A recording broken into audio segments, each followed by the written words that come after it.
All right, team, listen up. It's tailgating time again in Tennessee. But most importantly, team, you're going to need to refi that tailgate and the truck it's attached to with a refinanced auto loan with Alcoa 10 Federal Credit Union with their Got That promotion. They'll give you up to $500 for your debt. Are you serious, Coach? That's right, Johnny. Alcoa 10 will pay you up to $500 for your debt. Now, let's get out there and spread the word. Say it with me. Alcoa 10, Alcoa 10, Alcoa 10. ATFCU is an equal housing lender.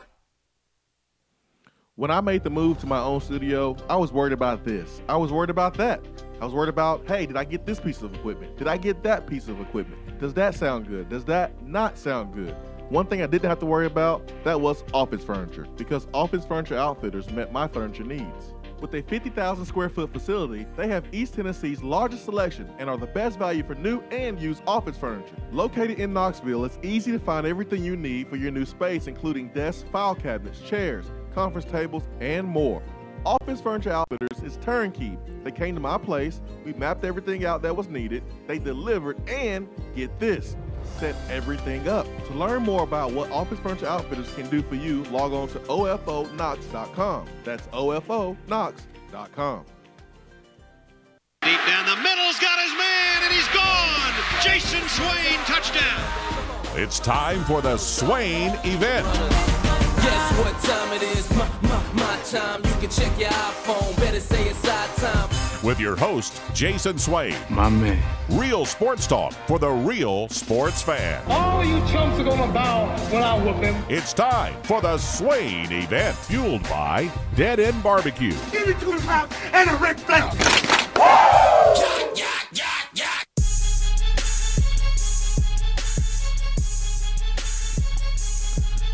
Swain Event, SwainEvent.com, fueled by Dead End Barbecue, top 100 barbecue restaurant in America, 850 AM, 100.9 FM, Rocky Top Sports.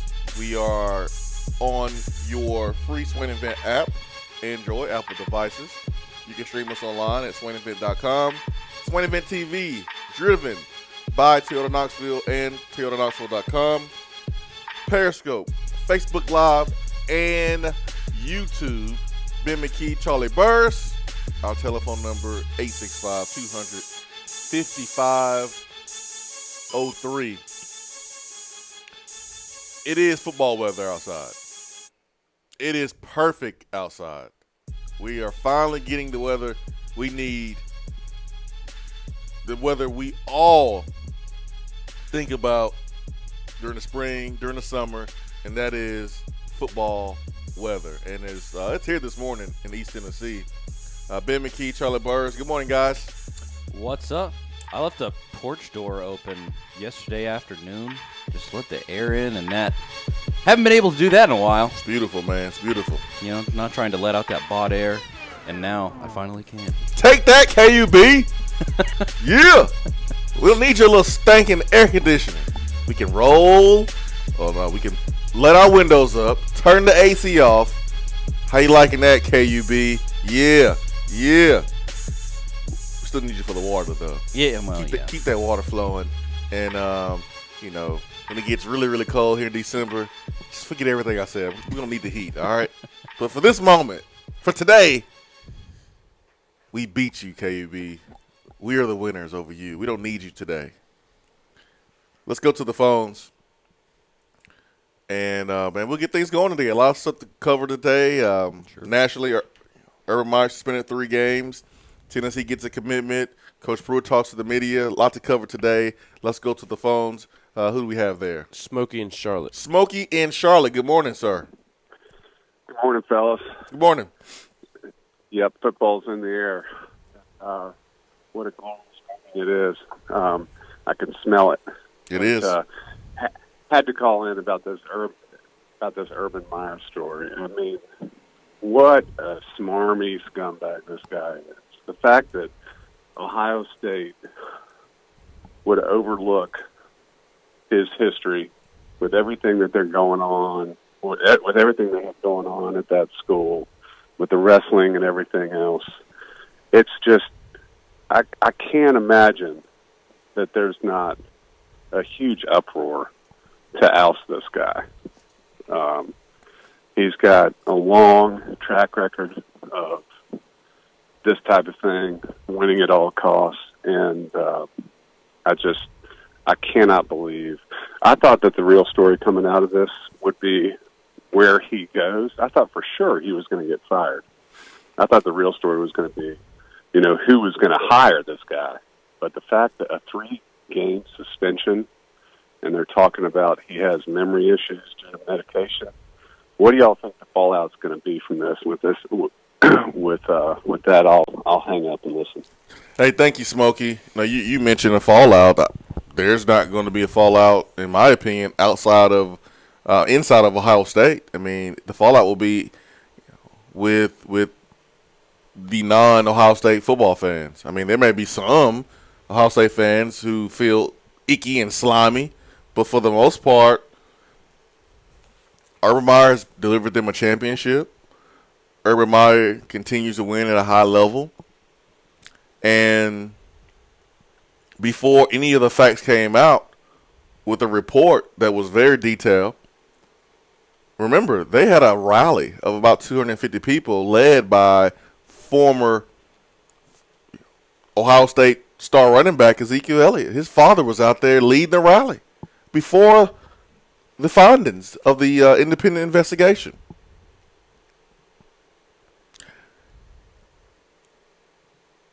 It's sad. I mean, winning is important. Winning is very important. But not like this. Zach Smith allegedly beat his wife in front of his kids. I don't care about the Amazon order, him wanting to take a photo of the package or whatever at the White House. I don't care about all that. The thing that I keep going back to is imagining the faces of those little children when they see their father in a rage against their mother. And I got personal experiences with that. Not from my father, but from a man that put his hands on my mother. 3 years old, I'll never forget it. I'll never forget what happened. I can recall the events. I'm 34. It's 31 years ago. I can remember it. There's a lot of other things I don't remember. I remember that I never will forget it. And I remember how scared I was. And I remember being a little bit older and seeing the same dude around. And that's what I think about. This whole Urban Meyer, Zach Smith situation. Zach Smith was allowed to do whatever he wanted. Unreal. Anyone else would have been fired. Going to strip clubs, possibly breaking NCAA violations, having relations with secretary inside the building. And he was so flagrant and cocky on Twitter, going after Coach Azani and going after, Keith Williams, the receiver coach in Nebraska at the time. I mean, he was so cocky, and he tweeted yesterday some Bible verse. Dude, you gotta be kidding me, man. What are you gonna say, Charlie? Well, this is the the listing of the illicit behavior of Zach Smith at Ohio State that Urban Meyer either, he says he didn't know about, or he just didn't punish at all. Promiscuous and embarrassing sexual behavior, drug abuse, allegedly, according to this report, he had to go to drug rehab. Truancy, dishonesty, financial irresponsibility, possible NCAA violations, and a lengthy police investigation into allegations of criminal, domestic violence, and cyber crimes. This dude either walked all over Urban Meyer, or Urban Meyer looked the other way while he had a total punk in his program. He did both. Urban did both. It certainly seems that way. And his entire, what you're saying, what's being forgotten here, or what was almost never mentioned by Ohio State, any of its administrators, and definitely not Urban Meyer, is the wife that was allegedly on the end of a abuse by Zach Smith's hands. Urban Meyer's complete statement on that was, I have a message for everyone in this. I'm sorry we are in this situation. He was directly asked if he had anything to say to Courtney Smith, and that was his answer. We are in this situation. What? You gonna act like you're the victim? What? If you are a parent of a recruit that's coming to Ohio State, what are you thinking this morning? Is Ohio State the only school that you can send your kid? As much as I hate Alabama being stacked, as much as I hate Georgia, what they're doing, you gonna send your kid to Urban Meyer after this? There's not other places you can send your kid where they can go to the league or where they can compete for a championship. I couldn't do it as a parent.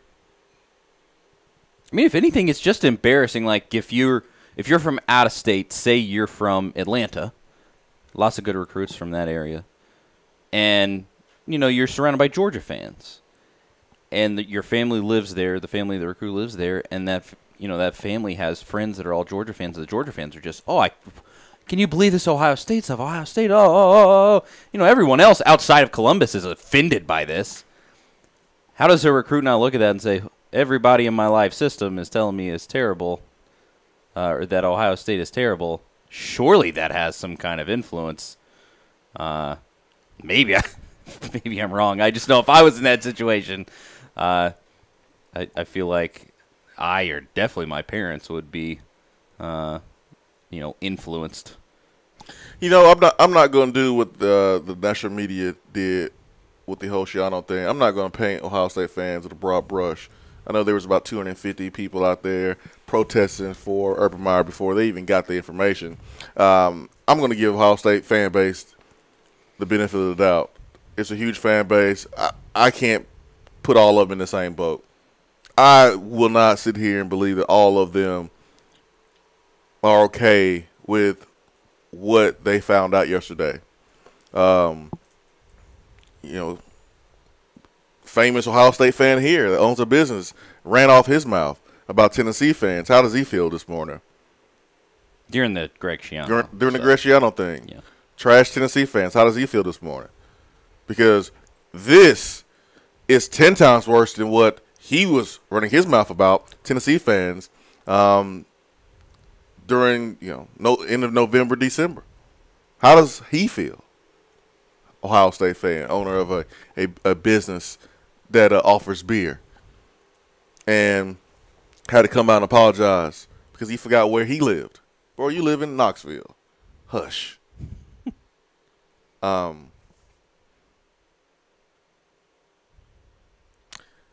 It's sad, man. I mean, it really is. It's really, really sad. I don't know how Urban Meyer could go into that building yesterday and push back against his boss, the president, the school president that wanted a suspension for him. And Urban Meyer was pushing back. I'm sorry. Last time I checked, if you're the boss, you make the rules. If I'm a child, I'm about to get ready to get a whooping, I got in trouble, you don't negotiate with your parents. Well, how about instead of 2 week being grounded, how about we do 1? How about you let me use a car, but I don't get to play Fortnite? How about you don't negotiate? That's the problem. They giving Urban Meyer way too much power. This dude thought he can go in and negotiate his punishment. What? What? Threw his wife all under the bus. Oh, yeah, y'all best friends. Oh, you love her. But you ain't seen a text message? You didn't know? So Shelly knew everything that was going on with Courtney Smith and Zach Smith, but Urban, you didn't know. I believe his quote was something. Yeah, here it is right here. Quote, most of what I know about Zach Smith is work-related. What? The biggest regret is I wish I knew more. If so, I would have taken action much quicker. So, I mean, that right there is just, hey, roll Shelly under the bus there. Why, Shelly, why didn't you tell me? Why didn't you tell me about these pictures that Courtney Smith was sending you? About the fact that you knew Courtney Smith had filed for an order of protection against Zach Smith. Urban was up there lying again. So terrible. He's still lying. 865-255-03. B-Drop Waterproofing Hotline. Be right back.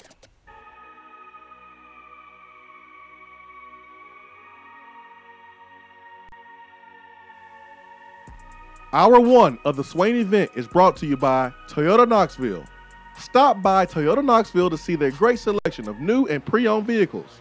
They are located conveniently off the Lover Road exit at 10415 Parkside Drive, right here in Knoxville. When you or a loved one is injured in an accident, there are a lot of questions. There are medical bills, lost work time, damages. What will you do? You'll need someone who will have your back. Call former Marine Marcos Garza, 865-540-8300. The Garza Law Firm will be with you every step of the way. Put this number in your phone right now, because you never know when you or a friend will need it. 865-540-8300 and GarzaLaw.com.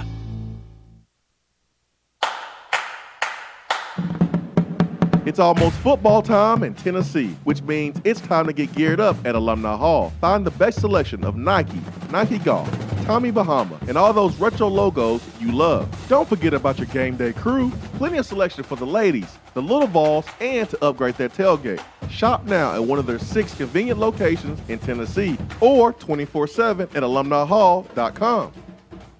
Get ready for a better school year by shopping the back-to-school sale at Better Mattress happening now. Whether you're a parent or a student, you know a good night's sleep makes a difference in your day. Whether it's the patience to sit in school traffic or the concentration you need to pass your test, a better night's sleep is super important for the whole household. Right now, choose a twin, full, or queen bundle deal, all starting at just $379. The back-to-school bundle deal from Better Mattress is everything you need in one stop for a better night's sleep. Get a mattress, box spring, frame, sheets, and a memory foam pillow, all delivered for free, starting at just $379. You choose the size twin, full, or queen, the price stays the same. We know one size doesn't fit all. Over a dozen different mattresses qualify for this offer. Have a better school year this year. Get the Better Mattress back-to-school bundle deal while supplies last. Tell them Seth sent you and ask to try my mattress. Don't wait, shop now. Chat live with the representative at bedrmattress.com. Good night just got better. Top 100 barbecue restaurant Dead End Barbecue has a new slew of daily specials. Enjoy a different special meal every day, like the Chipotle chicken salad, the chicken tender sandwich, or the kitchen sink burrito filled with brisket, pulled pork, and chicken, not to mention queso, jalapenos, and more. It's called the kitchen sink for a reason. Dead End isn't stopping at your plate, though. Be sure to check out their new summer drink offerings, including the Big Orange Crush, My Clementine, or the Tequila Squirt. There is always something new at Dead End Barbecue. Located off of Sutherland Avenue, Dead End Barbecue. The summer flavor search is over. You're listening to the Swain event. And you know this, man.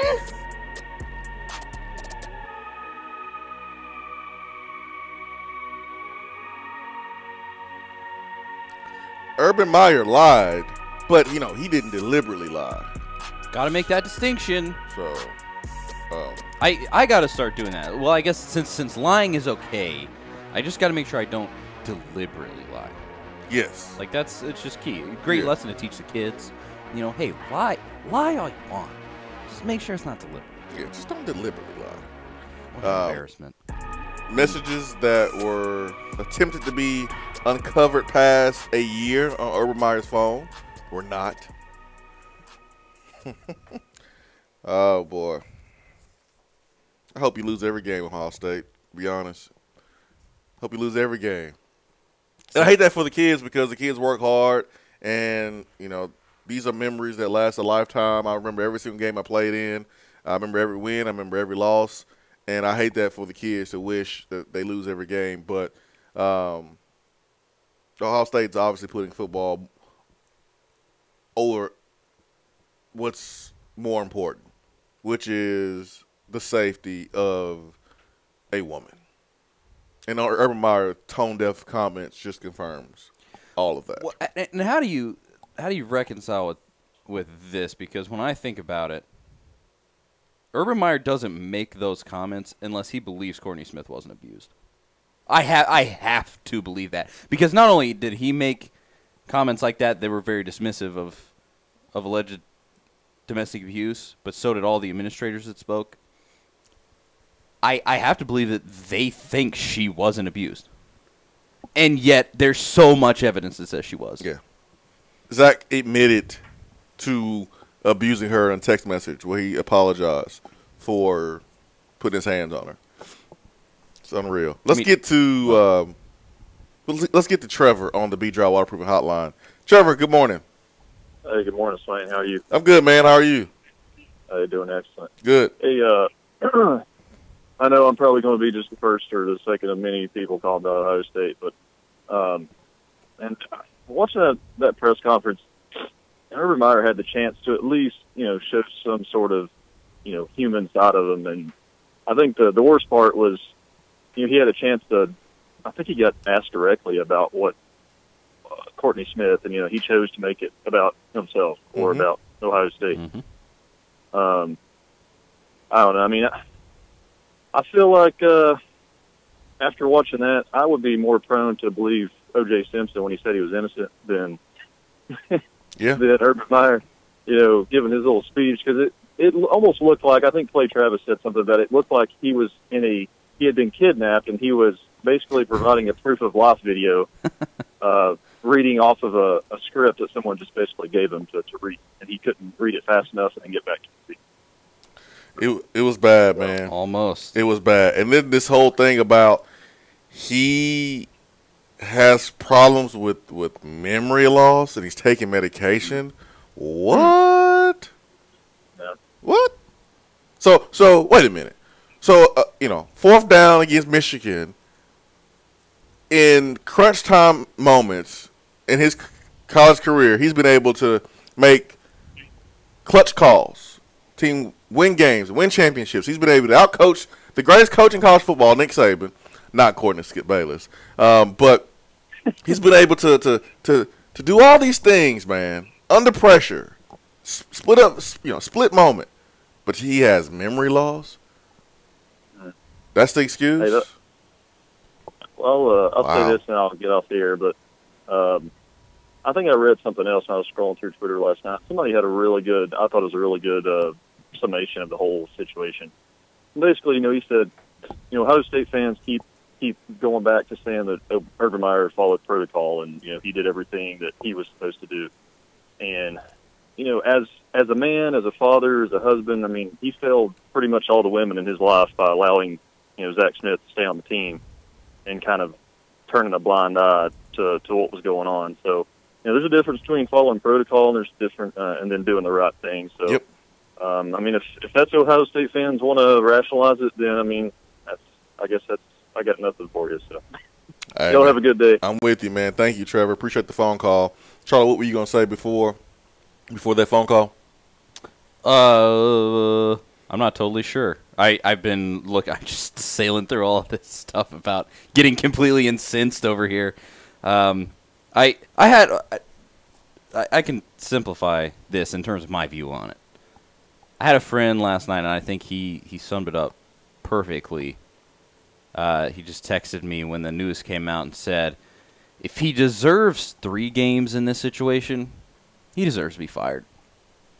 Like, if you believe that at least in some sense he deserves a punishment for mishandling domestic abuse, dude, he deserves to go. And that's how I look at it. I mean, when I walk away from this, Urban Meyer totally got away with something here, completely. And Ohio State let him do it, and they danced around facts that seemingly showed that Urban Meyer was doing underhanded things, or at the very least ignoring disgusting things that were happening in his program willfully. I just think that puts it perfectly. If he deserves 3 games, which is not nearly enough, he deserves to be fired. And that's where I'm at on it. I mean, you can break down all of the small little details and get mad about them, and we probably will. But at the end of the day, that's just my view on it. You're admitting he did something wrong, and just in this case, I mean, he's got to go. It's domestic violence. He's got to go. Jim Tressel was fired because he tried to protect his players when they were getting tattoos. He was fired for that. And Urban Meyer gets 3 games for everything that he failed to stand up for. Think about that. And if you're the NCAA, you really don't do anything until something's thrown on your lap. Well, here's something that's thrown on your lap right here.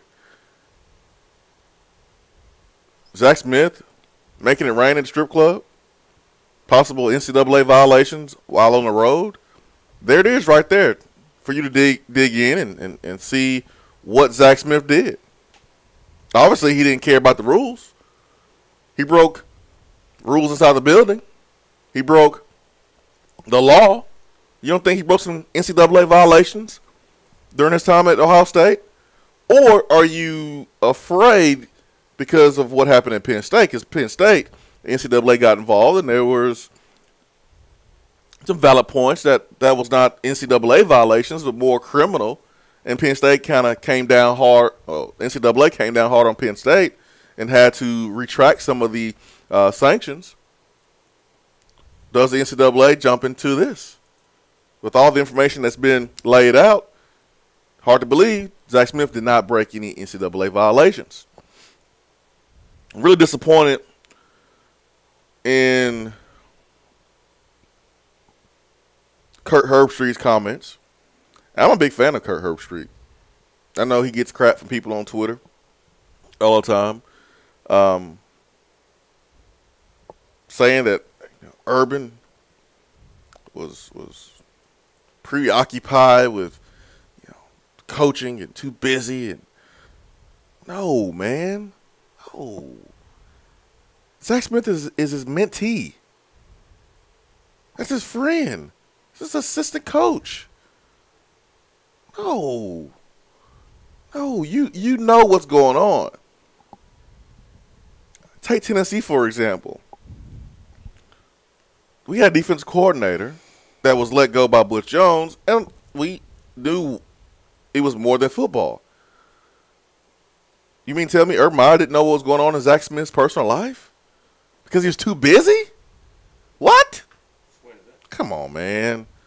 Oh, don't do that, Kurt. Come on, man. Don't do that. Head coaches know everything. We all know this. Head coaches know everything inside of their program, especially a guy as close as Zach Smith. He's a recruiting coordinator. Other coaches on the staff knew what was going on between the secretary and Zach Smith. Come on, man. Don't do that. Don't insult our intelligence. Don't pee down our leg and tell us that it's raining. Don't do that, man. Don't do that. And that's what last night was all about. So folks from Ohio State really thought they were going to trick everyone in college football. All the fans, all the spectators. Unreal. Let's get to the phones. 865-200-5503, B-Drive Waterproofing Hotline. Let's bring in Turkey Man. Turkey Man, good morning. Hey, good morning, individuals. Good morning.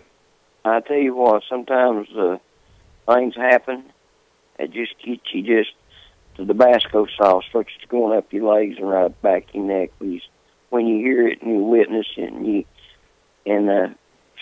it just I don't think there's I don't know of a coach or anybody on the Ohio State staff that if I was starting a youth league ball team that I would that I could hire to be part of or allow them to be part of the program. I just don't. I really don't.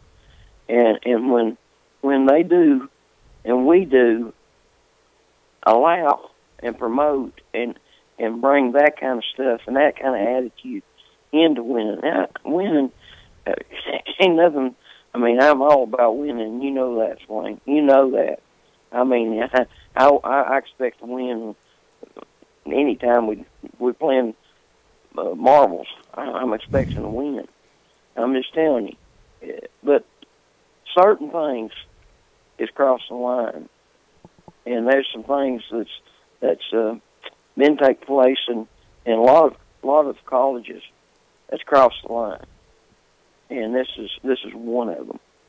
And I hope the Title IX suits come on them so strong that it makes what we went through look like a cakewalk. I hope they come on them so strong because they've asked for it. And I mean, they have just by gosh asked for it. And Urban Meyer to pull the same playbook he pulled when he gets on, he pulled down there at Florida and saying, "Oh, I need to spend more time with my family." Maybe health. He does. Yeah, health. My health. Yeah, my health's going down, and it's because of that. And pull an excuse like that. If that be the case, then he needs to look at another occupation. He needs to take a different direction. But there ain't no man that lives with it, that's married and been married as long as he has been married, that him and his wife don't know what's going on. She don't share and he don't share. And he knows. And for him to walk around and expect everybody else just because to take him at his word, something's wrong with that. And if he is not competent enough to know those things and look past those things in his program, he's not competent enough to be a head coach. Yeah. If you don't know what's going on in your program, if you don't know what's going on and going down from the trainer on up, next.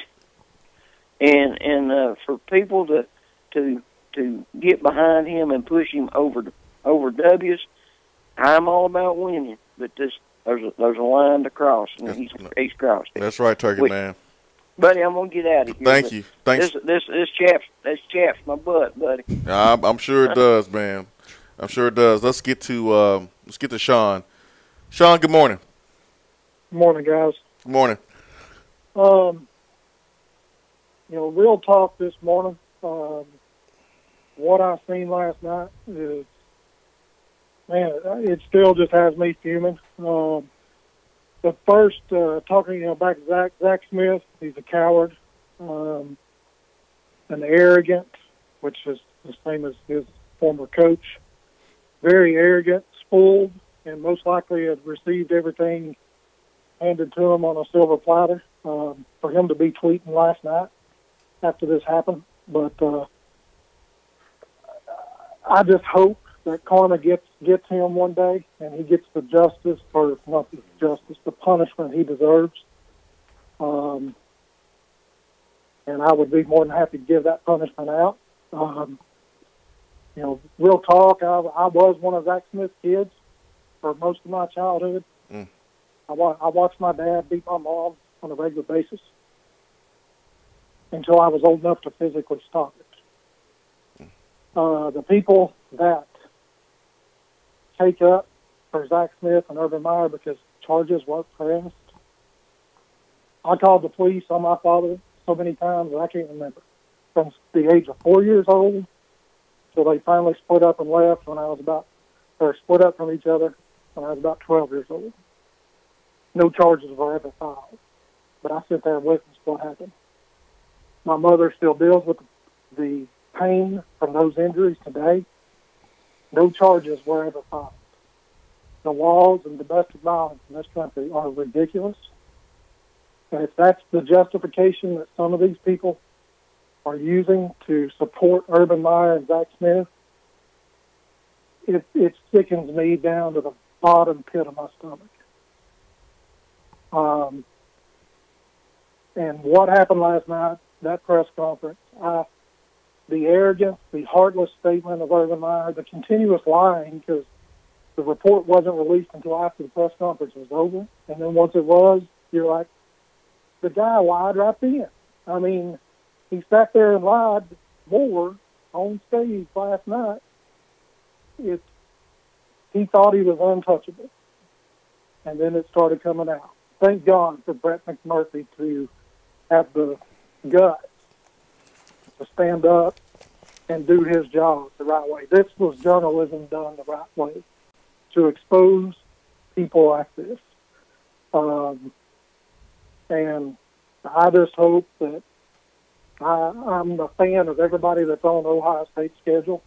I hope Urban Meyer, if it fails, the lies that there's so many skeletons in his closet, I'm sure, and I think more and more are going to come out because people are going to stand up for what's right, I think. You got to hope that there's good in people, and more of those skeletons are going to come out, but it just sickens me, guys. This is not football. This is real life, and I lived that life. I was one of Zach Smith's kids. I dealt with it, still deal with it today. I used to be ashamed of it, but it made me the father and the husband I am today. So I've accepted it and used it for good.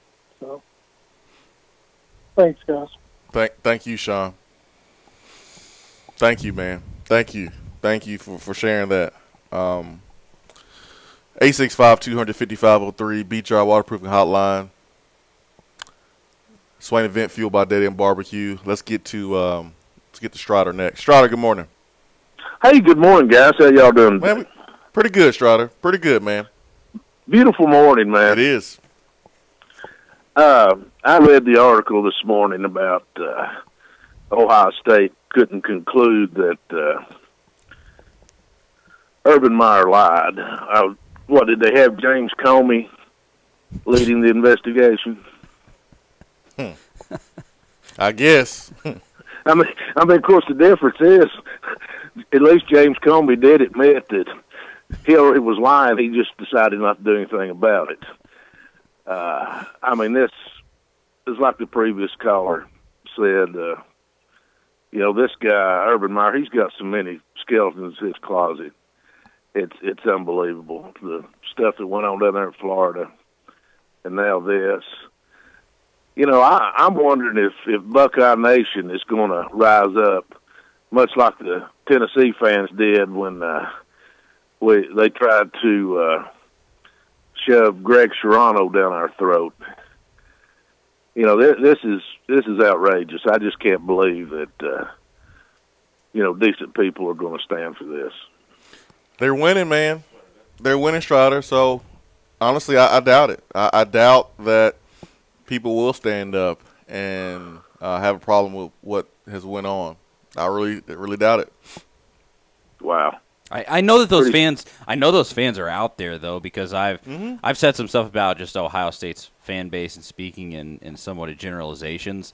I've gotten a few people that have said we're not all like this. We're not all like this. So I don't know how big that contingent of people is. Obviously, the ones that you see are the crazy ones out here wanting to kiss Urban Meyer's feet, but there definitely is that set of fans. But I just feel like they're probably going to say, I don't approve of this, but hey, at least we're winning 14 games a year.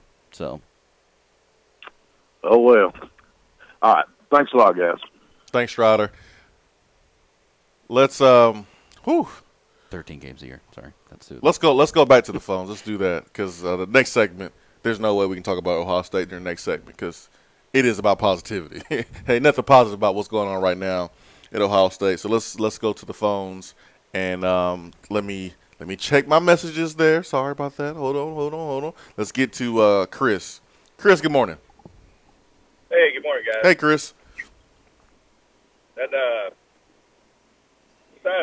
besides all the details and really just I thought about putting a poll on Twitter about what is more believable, that Urban didn't talk to his wife about her conversations with the victim, or that he has a medical condition that allowed him to forget about the victim. I don't know. I mean, how dumb do they think people are? But I think you kind of believe what you want to believe. Everybody does. So people that want to believe that are going to say, well, see, you didn't know. But biggest takeaway I got from, it seemed like there was two different ways he could approach. Well, maybe probably more than two, but two basic ways he could approach that press conference. And I don't know about you guys, but the way it went down basically just affirmed everything I already thought about Urban Meyer, about his arrogance and lack of responsibility. That he could have gone into that press conference instead, and really, I mean, we've been told all along. Ever since he's been at Ohio State, there's been piece after piece about how he's a changed man. He doesn't put winning ahead of all the stuff, that he puts family first, everything. And then he could have come out and said, listen, I was blinded like so many times people are, and I didn't want to believe it, and I thought I could think a change. And I did the wrong thing, and I know I'm lucky to still be working here. And, I mean, what about you guys? Would that have made it, wouldn't you have thought differently of him if he would have just taken that approach? Yeah, a little bit. Yeah, I would have. Just a little bit. I mean, it wouldn't negate his responsibility, but at least you're like, well, if he had just said, listen, I should have just admitted it. Even if he just says, I thought I could help him myself, and now I realize I can't, and I apologize to Courtney, and I appreciate the university giving me whatever, you could come out somewhat contrite instead of, really, he was basically combative. And he was like, he's part of the victims here, even when he's given the opportunity to apologize to Courtney Smith, he says, well, he's just sorry that all of Ohio State Nation is in this situation. I mean, what situation? The one you put him in? I mean, it's so damn arrogant. I cannot. It's hard to have this conversation, this phone call without profanity. But I understand. I just don't. I mean, it affirmed every negative thought that I had after his time down at Florida, and just proved he's the same guy. He's the same guy. It's not his fault. Not his fault. And how dare that press conference is basically, how dare you even ask me about this? I'm doing a 3-game suspension. What more do you want? Yeah, and he's going into the living rooms of young men across the country, selling to their parents how he's going to not only make them a better football player, but a better man. But he's up there making excuses, lying, and talking about how he has to take medication because he's forget things. So, so that means you're going to coach football. Yeah, he can coach football. So I guess that means you're going to forget to put the best players in too, since you guys, this is just bad memory. You're going to forget to call that recruit back. Yeah. Oh my goodness. Thanks, Chris. That's just all right, bro. Appreciate it, man. Let's get to Steve in Georgia, then we will take a break. So this is our last phone call of the segment. Steve in Georgia. Steve, good morning. Hey, Swain, I won't take up much of your time. Just a couple of points here that I noticed. Number one, Kirk Herbstreit can speak out against Rashawn Golden for putting some birds.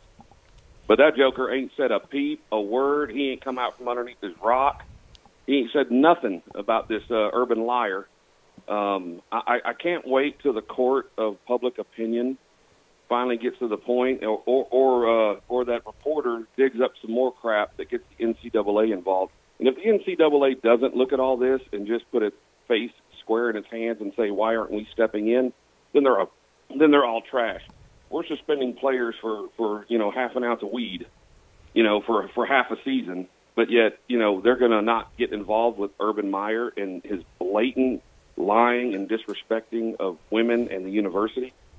Anyway, look, man, I'm beyond myself because I know that if that would have been any coach at Tennessee, they would have been investigating. They would have been involved. They would have been there. I don't know what it is, but we just always seem to get the worst end of the deal. So screw Ohio State and their board of trustees. So later, Swain. Thank you, Steve. I will say they did get a hold of Kirk Herbstreit there at ESPN, and Herbstreit, quote, said, I think based on the findings from the investigation, the board and the president felt that they were in a position where they had to do something. I think you could hear throughout the interview that they felt Urban was very forthcoming with a lot of the information that they were able to find out, whether it was text messages or emails or times they talked with him.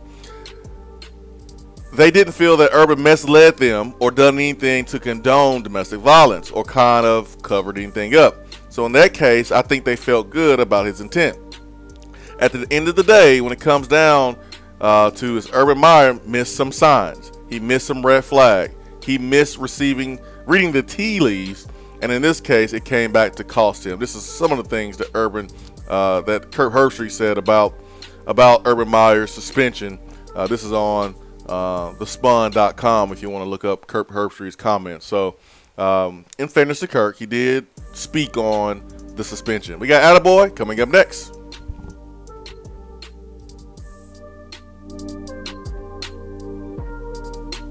Hour 1 of the Swain event is brought to you by Toyota Knoxville. Stop by Toyota Knoxville to see their great selection of new and pre-owned vehicles. They are located conveniently off the Lover Road exit at 10415 Parkside Drive, right here in Knoxville. Today looks to be sunny with a high of 80 and a low of 59. More sunshine tomorrow with highs climbing back into the mid-80s and a low around 62. Saturday, partly sunny skies with a high in the mid-80s. Weather on the Swain event is brought to you by B-Dry. If your basement is wet or cracked, B-Dry can help. BDry.com. Do you have cracks in your foundation? A wet basement or a nasty, leaky crawl space? Our listeners have heard about them on the Swain event for over a year, and now it's time to make the call. Give B-Dry Waterproofing and Foundation Repair the opportunity to fix your home's problem. Since 1958, that's right, nearly 60 years, B-Dry has been solving basement, crawl space, and foundation problems throughout the country. B-Dry only uses high-quality materials from reputable manufacturers. They back their installations with some of the best warranties in the industry to provide homeowners with added peace of mind. They are truly an A-plus company. Whenever you start experiencing a wet basement, leaky crawl space, or a cracked foundation, remember these 3 words: better call B-Dry. Reach out to B-Dry today at 865-662-5238 to schedule your free appointment. That's 865-662-5238. Remember, better call B-Dry. If you've ever had surgery, you may have experienced sticker shock when you received all of your bills. There's one for the surgeon, one for the facilities, one for anesthesia. The list goes on, and it can be totally overwhelming. Thankfully, Premier Surgical Associates offers a different way. Premier offers packages for laparoscopic gallbladder and select hernia procedures performed at the Premier Surgery Center on Paper Mill Drive. It's one price, one bill, and you know the total cost up front. It's exceptional care at an affordable price. Visit PremierSurgeryPackages.com right now to find out more about all of the excellent services that they offer. Premier Surgical Associates, expertise you can trust. We're here with Dr. Mike Carlson of Tennessee Regenerative Sports Medicine. If you have orthopedic injuries such as shoulder pain, knee pain, or instability, Achilles tendonitis, golfers, or tennis elbow, do what I did and give them a call. Yeah, Jason, we specialize in regenerative non-surgical orthopedics. So we treat damaged ligaments, tendons, and joints, including things like rotator cuff injuries, knee instability, elbow problems, as well as foot problems like plantar fasciitis, Achilles, things of that nature, by injecting with stem cells and what's called PRP, or platelet-rich plasma. And this form of treatment we do under ultrasound, so we know we have our target. And it also stimulates the body's own reparative process, and this allows for the healing of damaged tissue. As you well know, numerous professional and collegiate athletes, guys like Steph Curry, Tiger Woods, and even yourself with your ankle injury, have been using this form of treatment for years.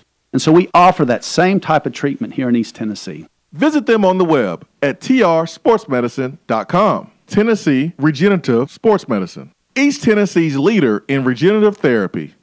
Hey Annie, you're the spokesperson for Toyota Knoxville, right? That's right. Why should I buy from Toyota Knoxville? Are you looking for new or used vehicles? Does it matter? No, because Toyota Knoxville has over 390 new Toyotas on the ground and over 350 pre-owned vehicles available to choose from. Okay, so big selection. And a lifetime warranty at no charge on all new and select pre-owned vehicles. A lifetime warranty. A non-factory limited lifetime powertrain warranty with unlimited miles. Plus 30 years of experience in Knoxville, not just serving our customers, serving our community. And the buying experience? Hello, it's Toyota Knoxville. Read the reviews. Talk to anybody that's been there. Okay. Where am I going? Toyota Knoxville is at I-40 and the Lover Road exit. Go to Parkside Drive. You can't miss it. Can I tell them Annie sent me? I wish you You would. If you're passionate about the car you drive, come meet the people that are passionate about the way they sell at Toyota Knoxville. ToyotaKnoxville.com.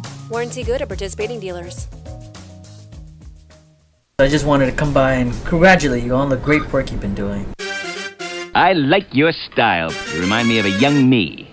Failure is not an option. That boy is good. Homes, remind yourself, nobody built like you. You design yourself. Attaboy.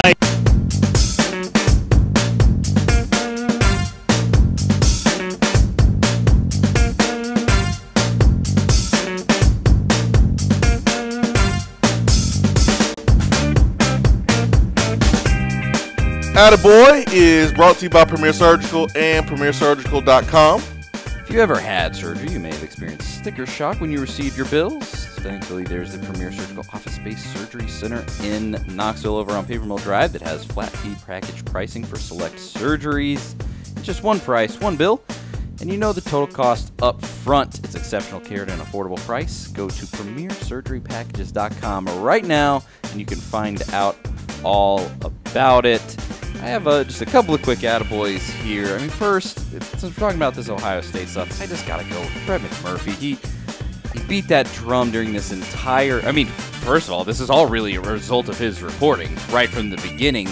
Then past that, even last night, after everything came out, he dropped a little bit of a bomb. People, lots of Ohio State fans have been saying about the domestic violence reports that, oh, he was never arrested. That's wrong.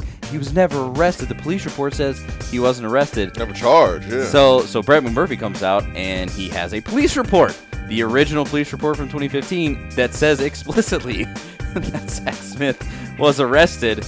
I mean, he just stays digging up these receipts, man. He's just a diligent, excellent journalist and did really good work through all this. I'm sure he will continue with his work at Stadium.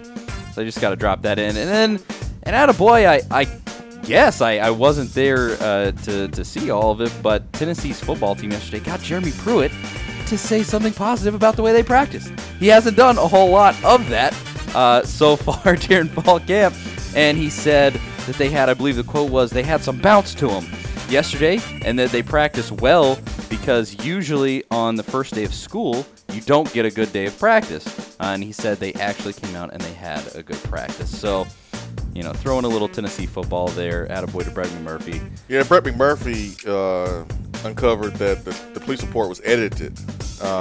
Yes, about 3 years after the fact. Yeah, and so Ohio State fans talking about he wasn't charged, he wasn't arrested, whatever. That's because the police report was edited, and Brett McMurphy kind of uncovered that. So that's why we have media. That's why we have journalism, to make sure that people in power are held accountable. So I like that attaboy for Brett McMurphy.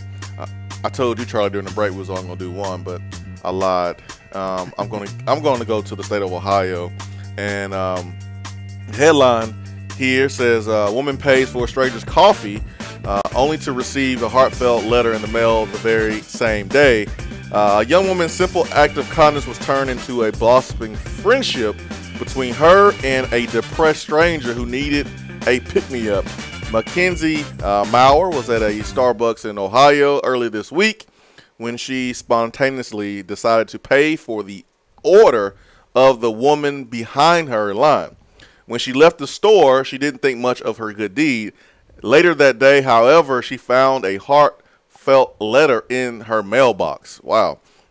The letter was from Nicole Clausen, a woman who had fallen on hard times and incidentally lived right next to Maurer. Thank you for the coffee, Clausen wrote in the letter. I rarely go to Starbucks and treat myself, but the last couple of months have been a bit of a struggle. My father just passed away, and he was also my babysitter. My family and my children have had a really hard time. This morning, my babysitter called off sick, and I had to take the day off work. I decided to buy my kids breakfast and get myself a coffee with total guilt because I'm going to be a stay-at-home mom for a while. Since I was not planning to go this route in my life, I was not emotionally and financially prepared to quit work, and I cried when I found out you were so sweet to buy my coffee.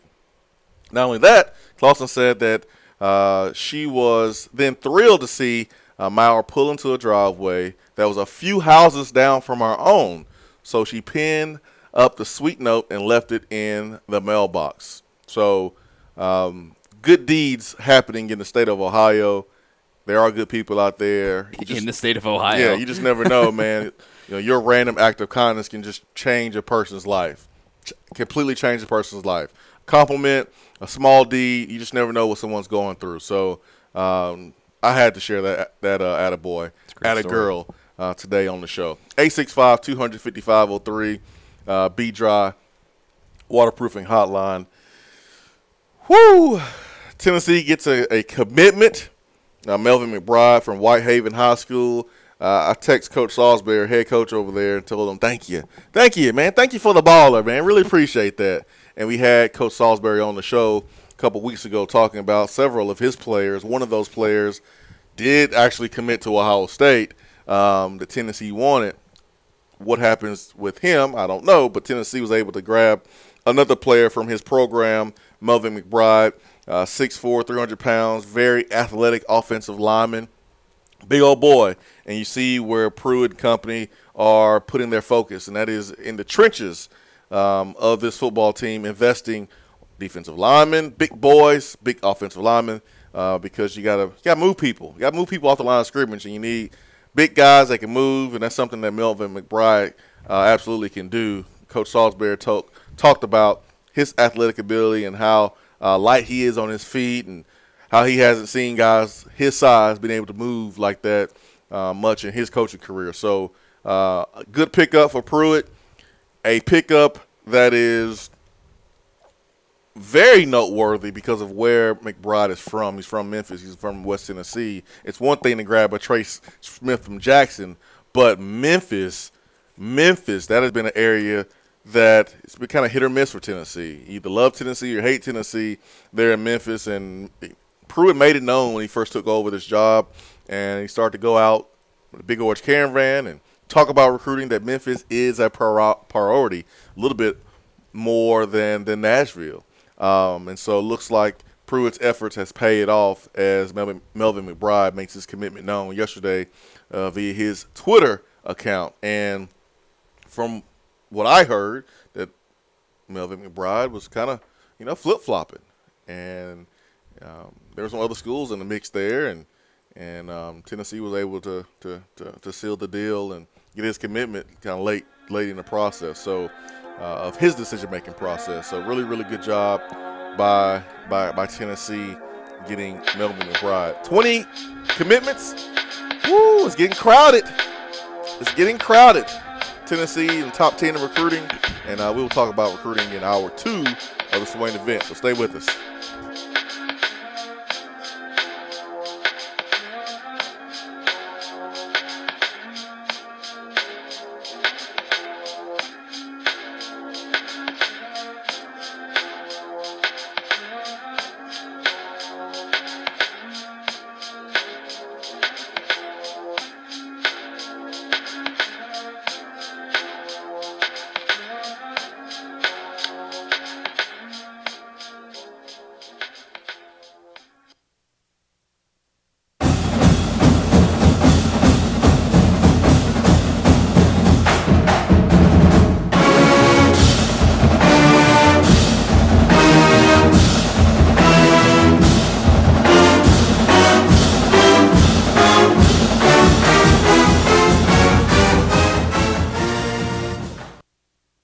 If you love the Swain event and you want more of the show every day, you can now get it with Swain Event Plus. Swain Event Plus features exclusive, in-depth interviews with former Vols. She saved my life. I probably would have never made the comments, man. I looked at him and said, Coach, no disrespect. I'm going to Tennessee. I'm going to play in the SEC. With Swain Event Plus, you can also get access to the exclusive podcast Reel on the Hill with Tennessee media legend John Bryce. What is going on there with that battle? Had lunch with some folks over the course of this past week who indicated some inside the program believe that Jarrett Garantano is really ready to take that next step. So go to SwainEventPlus.com right now to sign up and check out all of the amazing extras that you can get. That's SwainEventPlus.com. Get more. Touchdown or turnover is up next on the Swain event. VFL's Jason Swain and Todd Kelly here with our Men on Football and Smoothie segment. Let's discuss some of our favorite smoothies and how they impact our lives. TK, man, tell me which smoothie comes to mind when you think about playing defense? Swain-O, the Peanut Butter Power Plus and the Power Punch Plus provide the energy needed to make plays every time they take the field. Then you have the Gladiator and the Hawk, nutrition every dominant player has to have. Bottom line, everyone wants to be a dominant player. Now, Swain, you tell me about the offensive side of the ball. TK, it's simple. You always score with Smoothie King. The shredder personifies what we are going to do to opposing defenses. The Berry Punch and Activator will light up the scoreboard. And in case we need to go into overtime, the Pure Recharge will put us over the top for the win. Swain-O, you know I love football and Smoothie King. I'm a VFL, a Smoothie King for life. The Chocolate Gladiator and the Chocolate Shredder with the scoop of peanut butter, oh, that's my go-to smoothie. They get a chest bump all day. Yes, sir. This concludes our Men on Football and Smoothie King segment for today. Don't forget the Sip by Sip program. Use Smoothie King as a meal replacement 5 or more times a week, and you'll feel and see the difference. Smoothie King, the healthy alternative to fast food. Delicious and nutritious. TK? Don't forget the peanut butter. Yeah, boy. All right, team, listen up. It's tailgating time again in Tennessee. But most importantly, team, you're going to need to refi that tailgate and the truck it's attached to with a refinanced auto loan with Alcoa 10 Federal Credit Union with their Got That promotion. They'll give you up to $500 for your debt. Are you serious, Coach? That's right, Johnny. Alcoa 10 will pay you up to $500 for your debt. Now, let's get out there and spread the word. Say it with me. Alcoa 10, Alcoa 10, Alcoa 10. ATFCU is an equal housing lender.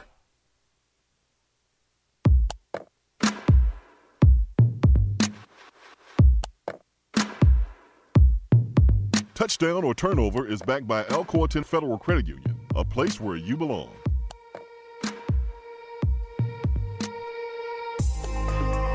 Touchdown or Turnover backed by Alcoa 10 Federal Credit Union. ATFCU.com is the website for you to go on and take advantage of their Got Debt campaign, where they pay you up to $500 for your debt. That is ATFCU.com. I'll make this really easy. I'll make this really simple. Pruitt's starting to open up with some positivity about his team. Gave Austin Price of VolQuest a one-on-one that we will get to at some point during the show. Today is Thursday, August the 23rd. Next week is game week. Do we get an announcement between now and Tuesday? So that gives us Friday, Saturday, Sunday, and Monday. Do we get an announcement on who the starting quarterback at the University of Tennessee will be? You look at Oklahoma, they had a pretty tight race between Austin Kendall and Kyler Murray, and Lincoln Riley came out and said that Kyler Murray is his guy. We're seeing around the country where coaches are starting to make these announcements regarding the quarterbacks. Do we see that same announcement between today and Tuesday? So again, Friday, Saturday, Sunday, Monday. Touchdown, turnover. Do we get an announcement from Pruitt in those days? I'd say touchdown. I think it'll be Monday or Tuesday. I'm assuming it's going to be Monday because I'm assuming that will be his game week press conference to kick off the week. Monday, probably around 11, 12, 1 o'clock. I think he'll name Jarrett Guarantano the starter. But Ben, what about people and their sources? People are saying their sources are telling them otherwise. They need to get better sources. Jarrett Guarantano has taken over that quarterback battle and kind of run with it. Keller Christ is fighting for the number 2 spot currently, trying to hold off a freshman, which is saying something in my opinion. Keller Christ was always a safety net, dink and dunk guy, which is good in an offense at Stanford, but at Tennessee, when Tyson Helton and Jeremy Pruitt probably has a little say in it, wants to stretch the ball vertically, wants to throw the ball around the field. Jarrett Guarantano has the arm to do that, has the athleticism to stand in the pocket, evade pressure, deliver the ball to receivers where it needs to be delivered.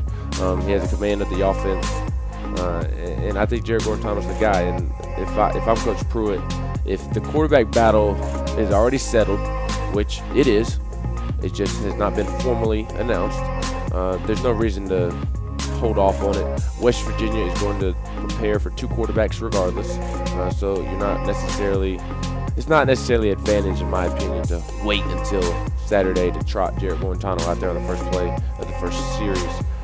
So I think Coach Pruitt announces JG on Monday as a starter and goes throughout the week preparing with JG as a starter, and that way the team officially knows, the coaches officially know, and they can rock from there. I'll go turnover just because I'm just judging from how Pruitt has conducted everything so far to this point. He just hasn't budged an inch on almost any position on the football field in terms of who he wants to see out there playing. Publicly, I'm sure behind closed doors he has a good idea of what he's going to put out there against West Virginia. I think he has a good idea who's going to be a quarterback. Like Ben's been saying, everybody that's actually been paying attention knows that Jared Guarantano, it's his job to lose. But sources, though. I know. Can't always trust them. But the sources. But I'll just say. What about the sources, Charlie? They're not my sources, because my sources are my own 2 eyes. And just purely judging from how Pruitt has handled everything so far, I just think on this coming week we get we have an idea of what we want to do at quarterback, but we're not ready to say who it's going to be quite yet. Something like that. Jared Pruitt ain't Bill Clinton. we're not ready to. Come on, man. You sound like Bill Clinton, man. I did not choose a quarterback. You gotta get that Southern twang in there, Charlie. You've been hanging out too much in. Wow, you've been in the South a lot. I don't know how you. I've lived in the South for every year of my entire 27 years on this planet. How do you botch the German Pruitt accent and confuse it with Bill Clinton? I don't know, but I think you get that type of response of just we're still evaluating. We're gonna get it figured out. I did not get into a verbal confrontation with Mark Richt. Don't listen to Aaron Murray. Don't listen to him. I don't know where that came from. I can't do it. I'm not good at impressions. I have Charles Barkley and Konzo Martin. Those are my 2. That's it. That's all I can do. You can do bald-headed black guys. Yes, apparently. That's you got those imitations down, but not Jaron Pruitt. Nope. 865-255-03 P-Trial. Waterproof hotline. What happens first? J.J. Peterson arriving on campus or announcement about the quarterback battle? What happens first? J.J. Peterson arriving on campus or the end of times? Is that Jeremy Pruitt? I mean, he stuck by it last night with J.J. Peterson. I'll say J.J. shows up before we find out who the quarterback is. I think it's going to be like Friday at the earliest. I don't think JJ quarterback comes out. If JJ was coming, he'd already be here. He's coming, man. He's been taking that same final for the last 3 weeks. He's coming. He has. I guess he has till this coming Tuesday, right? This coming Monday, something like that. You know how you get those interviews on television where the person's sitting in the dark, it's just a shadow because you don't want to reveal his identity. Their voice is all modulated. I took the test and. The grade is good. I mean, I'm just waiting to be a Tennessee Volunteer, but they don't show his face. That's JJ. Well, are you going to answer the touchdown or turnover? I think so, man. I think Pruitt is going to let the cat out of the bag in that time frame between now and Tuesday. I mean, Sunday is technically game week. Now, they do have an off day on Sunday. Do you think it's legitimately an off day, or will there be voluntary, with air quotes around voluntary, film study / team meeting / workouts? Voluntary that's out of season. Yeah, that's an out of season phrase. It's also on Sunday mornings if you get your butt kicked on Saturday. It's a voluntary phrase. You can use voluntary because of the 20-hour rule, but I remember when I was playing, you had a film study sign-in sheet that you had to fill out, and you had to put the amount of time that you watch film on your own throughout the day, throughout the week. So you throw all that voluntary stuff out the door. It's season time, and you shouldn't have to be told that you need to go prepare and study, because you should want to do that to beat West Virginia. All the work that you put in all summer long, all winter long, and you're going to let 30 minutes of film time that you did not do cost you a game? No. You don't need to tell me. You don't need to tell me I need to go watch film. I was so about watching film. I remember we got a portable DVD player. I just threw it away actually a couple weeks ago. From 2004. A bowl gifts from the Cotton Bowl. And I remember taking game film during the 05-06 season. We would get, DVDs. And I remember walking around campus, and I'm sorry, teachers, for being disrespectful, but I remember watching game film in practice. I mean, in class at times on my portable DVD player. I don't see the problem. I mean, I know I never watched anything other than the teacher when I was in class in college. Never, not once, the teacher must have been good looking. I was a great student in all classes. But, that's pretty shocking, and I can't believe you would do that. But I know, you have to do what you got to do. I'm terrible. I mean, you terrible. don't want to be that dude who misses an assignment because he didn't watch extra film. You don't want to be that dude, man. You don't ever want to be that guy. I can say this. I didn't play on the football team, and I definitely watched college football while I was in class. Multiple times, YouTube is a very nice friend during class. Hey, as long as you don't disrupt anybody, you're good to go, man. Don't disrupt any other people from trying to get education. All right, let's go to the phones this morning. 865-200-5503. Let's get to Spencer, who is calling in from the great city and state of Memphis. Thank you so much, Spencer. Memphis is the state. For allowing us to get Melvin McBride. It was all you, Spencer. Thank you, man. Anything I can do for you guys, I'm happy to do it personally. Thank you, Spencer. I don't want to say that I'm the bag man, but Oh!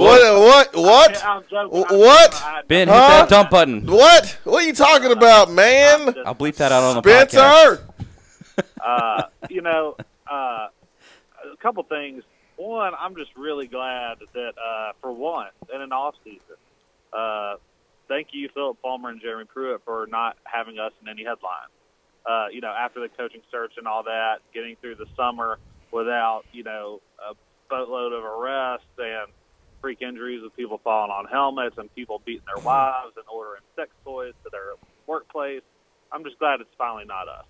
And so I'm really happy about that. But more importantly, I think that Pruitt's kind of saying that, I don't know where we're going to play people, kind of, slow playing this thing. My read is not really necessarily because he wants to try to trick West Virginia. That just seems like a Butch Jones move to me. Like he doesn't strike me as a guy that's going to try to just, how do we trick people and stuff like that. He's more like, no, I'm going to do what I do and that's it. But I'm taking it as more like he really wants to see how the guys are going to react, especially probably Jarrett. Knowing the season's coming up, I'm still not named the starter. It's getting close to crunch time. Is he going to have the composure, and is he still going to compete? And is he still going to be a good teammate, when he's not even competing? I think, to me, that's what my read on this is. Not so much, he just really doesn't know where anybody's playing. I think he wants to see people compete and how they're going to carry themselves, knowing that they may not get the first snap. You know what I mean? They may not be a starter the first game. What are you thinking about that? I agree with you. I think if you had to pick one reason over the other between, okay, Pruitt's not naming a starter because he's trying to trick West Virginia, or Pruitt's not named a starter because he's trying to keep these guys on their toes and make sure they don't relax, I would go with that.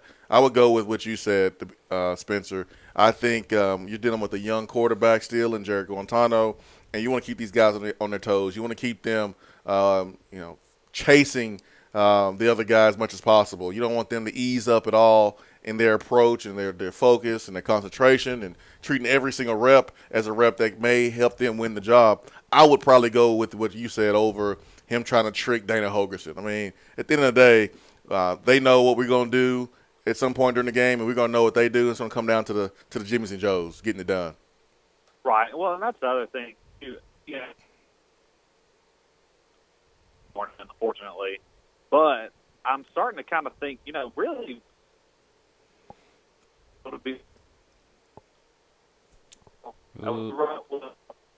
Oh, Spencer.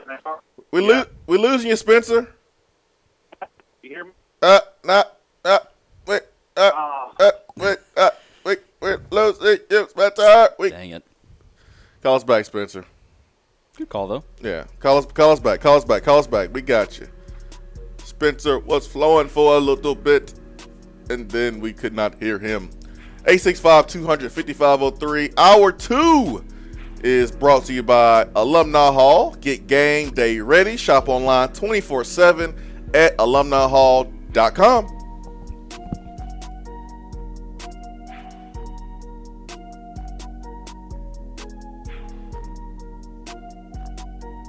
Hour 1 of the Swain event is brought to you by Toyota Knoxville.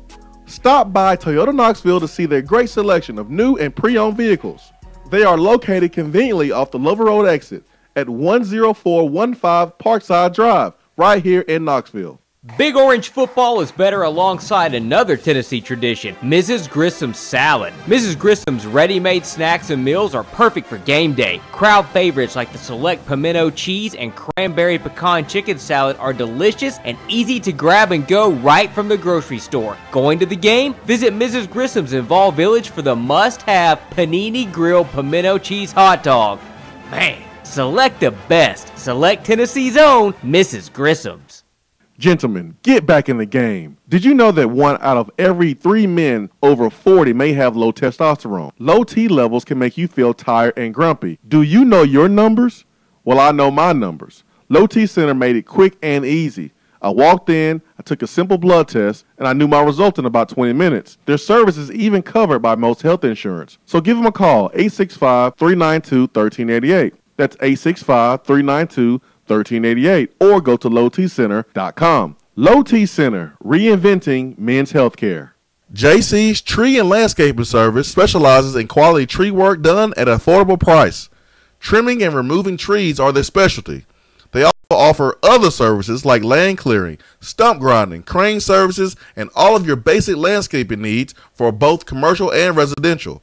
JC's will give you a free estimate and beat any written quote by a competitor to guarantee that you get the lowest price around. Don't risk your land with a fly-by-night service. JC's Tree and Landscaping is licensed and insured.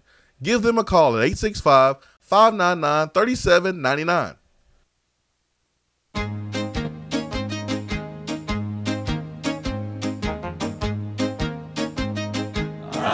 Goes your car insurance. Nobody likes surprises, so switch to Erie Rate Lock. Get a great rate that stays that way even after an accident, ticket, or inflation. In fact, it's locked until you change a car, driver, or your address.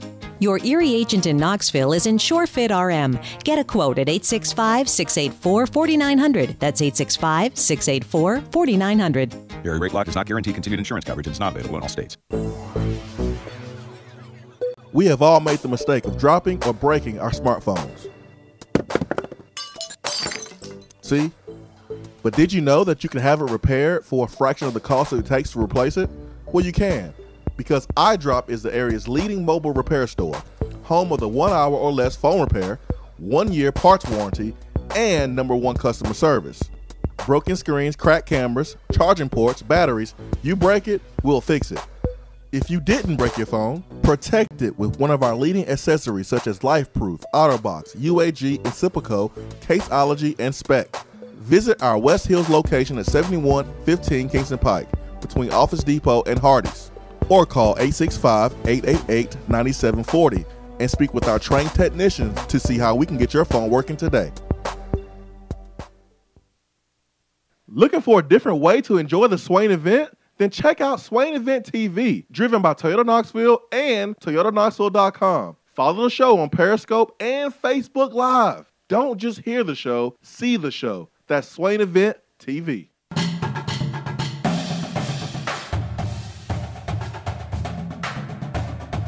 Around the SEC, powered by 42nd Street Marketing, your game-winning play call for design, marketing, and branding. Around the SEC, today we've got to go to Gainesville, Florida. Well, I don't know if this guy was actually in Gainesville, Florida when he shot this video, but it has to do with the Florida Gators. Former Gator quarterback Luke Del Rio got on Periscope and dropped a bomb on Jim McElwain. And the reason why he did this is because he highlighted how Jim McElwain would silently give walk-on kids a scholarship, but in the middle of the season, out of nowhere, would take the scholarship away. Quote, "This is not the first time that R.J. Raymond has been put on scholarship, and no one knows that. R.J. was put on scholarship January 17th. Why did you not hear about it? Well, when Jim McElwain was at Florida, he would do the, scholarship surprise. He wouldn't do the Euro scholarship surprise video where the whole team goes nuts. He would do these private meetings, and I would know because I walked on in Florida. I was a walk-on in Alabama and Florida. So he's put on scholarship solidly. I was like, oh, the team wasn't notified, nothing. Every half year you are sent a letter, an official scholarship letter stating, here's what you're going to get paid. Well, RJ got his letter, and this happened to several people. All of the dollar values were goose eggs. Now, if you can think of a better way to be more passive-aggressive, to tell someone they're no longer scholarship, tell me.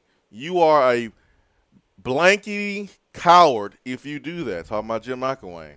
And so that is why you didn't see any awesome scholarship videos from Florida when Jim McElwain was the coach, because according to Luke Del Rio, he would put you on silently and then take you off silently. So some damning allegations there from Luke Del Rio talking about his former coach. Around the SEC is brought to you by 42nd Street Design, custom website design, logo design, and print design.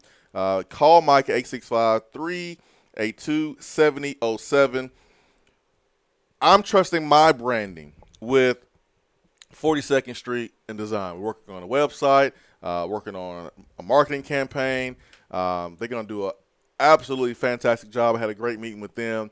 Sat down, looked at their portfolio, look at the type of companies they work with and the work they did with these companies, and I was blown away. And so I'm looking forward to seeing how they're going to transform SwainEvent.com and give us a new look while still preserving kind of what's important to the Swain event and really helping us share the story, sharing what we do and how we do things. So 42nd Street Design, give them a call. The entire team, they work in-house, office hours 9 to 5, and they have a focus on customer service that only 42nd Street can deliver. So make sure, again, you give Mike a call, and they'll do a great job for you and your marketing needs. Busy morning this morning talking about Urban Meyer and Ohio State, and a real emotional phone call from Sean. And I just wanted to say, thank you for allowing yourself to be vulnerable, calling in and sharing that information. What I gathered is the things that Sean went through as a child, being what he called one of Zach Smith's kids, watching his father put his hands on his mother, and the police was called so many times, but charges were never filed, that he didn't stop the violence on his mother until he got old enough to stop it himself. The burden, the responsibility, you have to go up against your father physically to stop abuse on your own mother. It's the reason why Sean is the person he is today. Husband, father, works his tail off, away from home working. I've known Sean for a few years now. He's followed the show, and like Sean, I always like to connect with our listeners, and some I've been able to form a strong friendship with, and I think Sean is one of those guys. And Did not know that about Sean until he called in today. So, thank you, Sean. Thank you. I know my family's been through that. I know I've heard stories about my family on my dad's side that kind of went through that, where siblings had to kind of go up against a father to stop some abuse on their mother, and it's sad. It really is, and it's unfortunate. It's a travesty that Ohio State puts football over everything else. I mean, you think about Todd Gurley, A.J. Green, North Carolina players selling their gear, them being suspended 4, 5, 6 games. Urban Meyer suspended 3 games for allowing a guy on his staff to contradict everything that they say they stand up for, and that is the proper treatment of females. How do you feel if you Shelly Meyer today? Your husband just threw you under the bus. How do you go to the grocery store in Columbus? She's probably happy because she kept her job. How does she keep her job? How does she keep her job? How does she even go to the grocery store in Columbus without someone looking at her and just shaking their head in shame? To be honest, they don't care. I don't think they do. In Columbus, now. Anywhere outside of Columbus. Outside of Ohio, she'll get some funky looks. How do you not get funky looks in Columbus? Not every Ohio State fan is on board. On board. You'll have a small minority. I don't know, man. I don't think it's small. You don't? I don't. How? Well, Charlie posed this question. I think they're quiet to himself during one of our breaks. If this was Tennessee, how would we feel today? Same way. I would be pretty disgusted. I would be disgusted. Yep. Yeah. Of course, that takes a lot of context. That also assumes that Tennessee has, been in the playoff a couple times and, won a national championship in the last 4 years, and, it is pretty dominating within their conference, and so it's hard to imagine in some sense. But I just know personally this bothers me so much down to just the core of my values that it's disgusting. Like I saw some people who weren't Ohio State fans last night saying, "I wish my team cared about winning as much as Ohio State does." Like, ugh. Nah. Ugh. No. Ohio State doesn't need to care about winning as much as they do. Like, winning is good, but people are more important. There's always a line. Always a line. Always. And Ohio State stepped over that line. All right, recruiting. It is a lifeline of every football program, and Tennessee, 20 commitments. We are getting close to the boat being full. And for some players, the boat is already full. Tennessee is already turning kids away, and there are some spots open for some of our high-priority players. There are also some spots that are taken, but if the right guy commits, what is Tennessee going to do? I can only imagine that there will be some processing going on. It's just a part of college football, the ugly part of college football, but it is a part of college football, and you can't turn away a really, really, really good player for a player that is not so good, even if he's committed. It is what it is. I hate it, but it's just the way it is. 20 commitments. Tennessee finds themselves in the top 10. Understand something. Tennessee has 20 commitments. There's a lot of other teams that have 5 less commitments who are right there around where Tennessee is. So Tennessee is probably going to naturally drop if they keep the same players committed.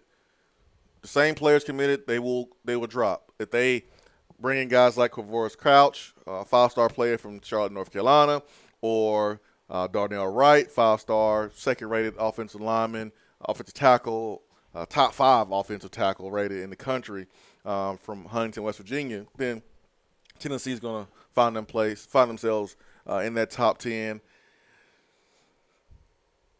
Pruitt show is struggling. What Tennessee? He's struggling in recruiting, man. Struggling hard. Struggling real hard. What Tennessee and Jeremy Pruitt is doing in recruiting right now is absolutely phenomenal. The fact that they have a top 10 class right now, after coming off of a 4-8 season, coming off of, I know this doesn't necessarily affect recruiting, but it puts a bad stamp on the program. But after the athletic director shenanigans, after the Greg Schiano shenanigans, what Tennessee and Coach Pruitt is doing in recruiting right now is phenomenal. And in my opinion, as it stands today, they have the possibility to bring in the best offensive line class in the country. Mm-hmm. And I don't know that it would be close. I mean, you could argue that as it stands today, without Donnell Wright, they have the best offensive line class in the country. You've got two interior guys in Melvin McBride and Jackson Lampley, who I think have the potential to be really good offensive linemen at Tennessee. And then at offensive tackle, if you don't get Donnell Wright and you end up with Wanye Morris and Chris Progone, that's a really good tackle tandem for your future going forward. And you already have Trey Smith on campus. You still have a couple more years of Chance Hall, Marcus Tatum. Those are some good tackles, in my opinion, better than most schools. And the fact that, as it stands today, that Tennessee is in really good standing with Donnell Wright, Tennessee's hitting it where it matters the most. And if you're going to win football in this league, you have to be able to protect the quarterback, be able to run the football, and be able to stop the run on defense. And the beef up front on offense and up front on defense, there's a lot of beef up there. You could run several fast food restaurant ads right now with all the beef Tennessee has. Don't do it, Jesse Simonton. Jesse dropped that yesterday on Twitter. I saw that. Jesse's my guy. I like me some Jesse, man. Jesse's cool. That's the other side of the pillow. Other side of the pillow, man. Have you seen Jesse with them earrings, man? One earring. Swag for days. It's one earring, isn't it? Oh, man. Jesse got swag, man. It's the hoop one, too. But he's from Florida. That's the only knock. But Jesse got so much swag. I love me some Jesse Simonton. And yesterday, he dropped the whole tweet about. He said you could open up a Arby's with how much beef Tennessee has in their recruiting class or something. Jesse. He says Tennessee is auditioning for a spot in an Arby's commercial because it has the meats. Yeah. What's the Arby's slogan? Bring me the beef, or whatever it is. Give me the beef. Feed me the beef. Something about meats, man. Because it has the meats. Yeah, the meats. The meats. Maybe that's what it is. Yeah, the meats. I think it's beef. It's not beef. It's not beef. I saw Tennessee fans yesterday. It's meats, man. If this is any indication of how well Jeremy Pruitt has done in recruiting so far, saw Tennessee fans yesterday passing around on Twitter a tweet from a South Carolina fan. And the South Carolina fan said, "How much is Tennessee paying these recruits? I love it, I can't believe who they're getting. Finally. As much as Will Muschamp is paying his recruits that he's getting. Finally, man, we're being accused of cheating. That's when you know you're doing something right. Yep. I love it. I love it. South Carolina fans, I would be careful. You do have Lance Thompson on your staff, okay?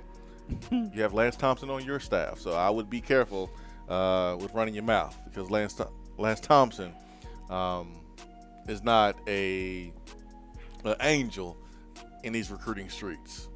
And dude, honestly, who cares? Who cares if the players get paid? Who cares if the parents are getting paid? I'd never, ever point the finger at another school. Who cares? I love it. I love it for the kids. I love it for the parents. I don't care. Capitalism. I have no care in the world about a school paying their players. I don't care. Don't care. Just don't get caught. I just don't. I'm sorry. I care about Ohio State, what they're doing. I care about that type of stuff. But being accused of cheating, we're on our way. We are on our way. Swain event fueled by Dead End Barbecue.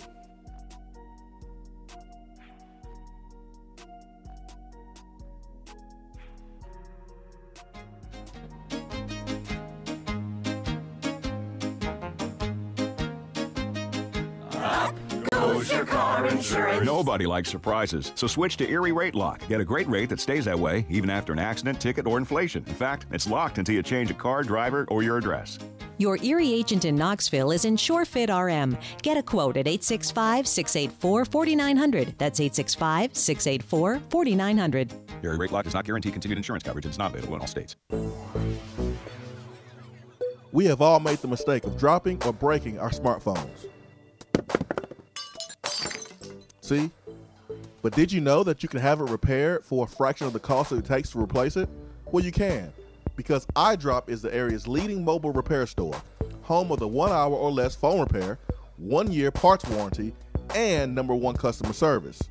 Broken screens, cracked cameras, charging ports, batteries, you break it, we'll fix it. If you didn't break your phone, protect it with one of our leading accessories such as LifeProof, OtterBox, UAG, Incipico, Caseology, and Spec. Visit our West Hills location at 7115 Kingston Pike between Office Depot and Hardee's, or call 865-888-9740 and speak with our trained technicians to see how we can get your phone working today. You're driving home, flashing blue lights in your rearview mirror. The next thing you know, you're being arrested for DUI.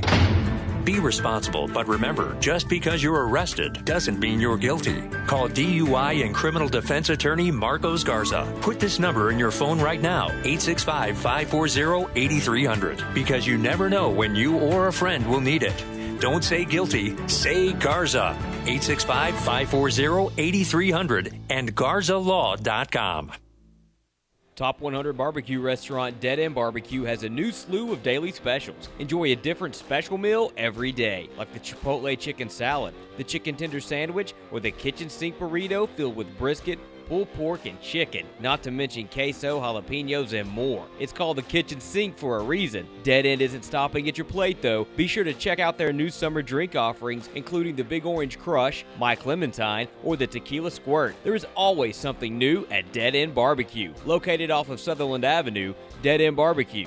The summer flavor search is over.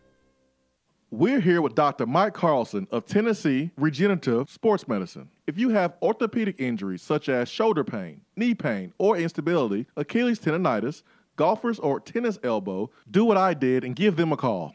Yeah, Jason, we specialize in regenerative non-surgical orthopedics. So we treat damaged ligaments, tendons, and joints, including things like rotator cuff injuries, knee instability, elbow problems, as well as foot problems like plantar fasciitis, Achilles, things of that nature, by injecting with stem cells and what's called PRP, or platelet-rich plasma.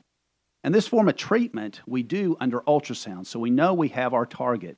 And it also stimulates the body's own reparative process, and this allows for the healing of damaged tissue. And as you well know, numerous professional and collegiate athletes, guys like Steph Curry, Tiger Woods, and even yourself with your ankle injury, have been using this form of treatment for years. And so we offer that same type of treatment here in East Tennessee. Visit them on the web at trsportsmedicine.com. Tennessee Regenerative Sports Medicine, East Tennessee's leader in regenerative therapy. Big Orange football is better alongside another Tennessee tradition, Mrs. Grissom's salad. Mrs. Grissom's ready-made snacks and meals are perfect for game day. Crowd favorites like the select pimento cheese and cranberry pecan chicken salad are delicious and easy to grab and go right from the grocery store. Going to the game? Visit Mrs. Grissom's in Vol Village for the must-have panini grilled pimento cheese hot dog. Man, select the best. Select Tennessee's own Mrs. Grissom's. Gentlemen, get back in the game. Did you know that 1 out of every 3 men over 40 may have low testosterone? Low T levels can make you feel tired and grumpy. Do you know your numbers? Well, I know my numbers. Low T Center made it quick and easy. I walked in, I took a simple blood test, and I knew my result in about 20 minutes. Their service is even covered by most health insurance. So give them a call, 865-392-1388. That's 865-392-1388. Or go to lowtcenter.com. Low T Center, reinventing men's healthcare. Pass downfield is complete. That's Swain. 25, 20, 15, 10, 5, 4, 3, 2, 1. Give him 6. Touchdown.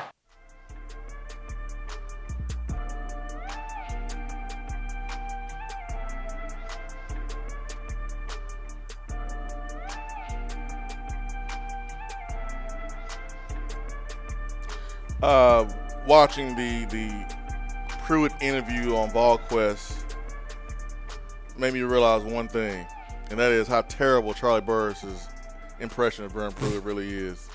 I took some things away from listening to that. Now that I'm thinking about it, I haven't put any kind of effort into putting together a Pruitt impression. I feel as if you've never been to Alabama. You can't really have a good Alabama impression. And I've been very conscious of not going to the state of Alabama. I'll put it that way. But I do like a word that he's very distinct on is he says far. He says forward, far, we're ready, far. You're not hitting it right. Well, whatever it is, that's one that really stuck out to me. Don't go there. I ain't gonna say anything. Don't say anything. Far. No. Well, go ahead, hit it for me, Ben. What's this supposed to sound like?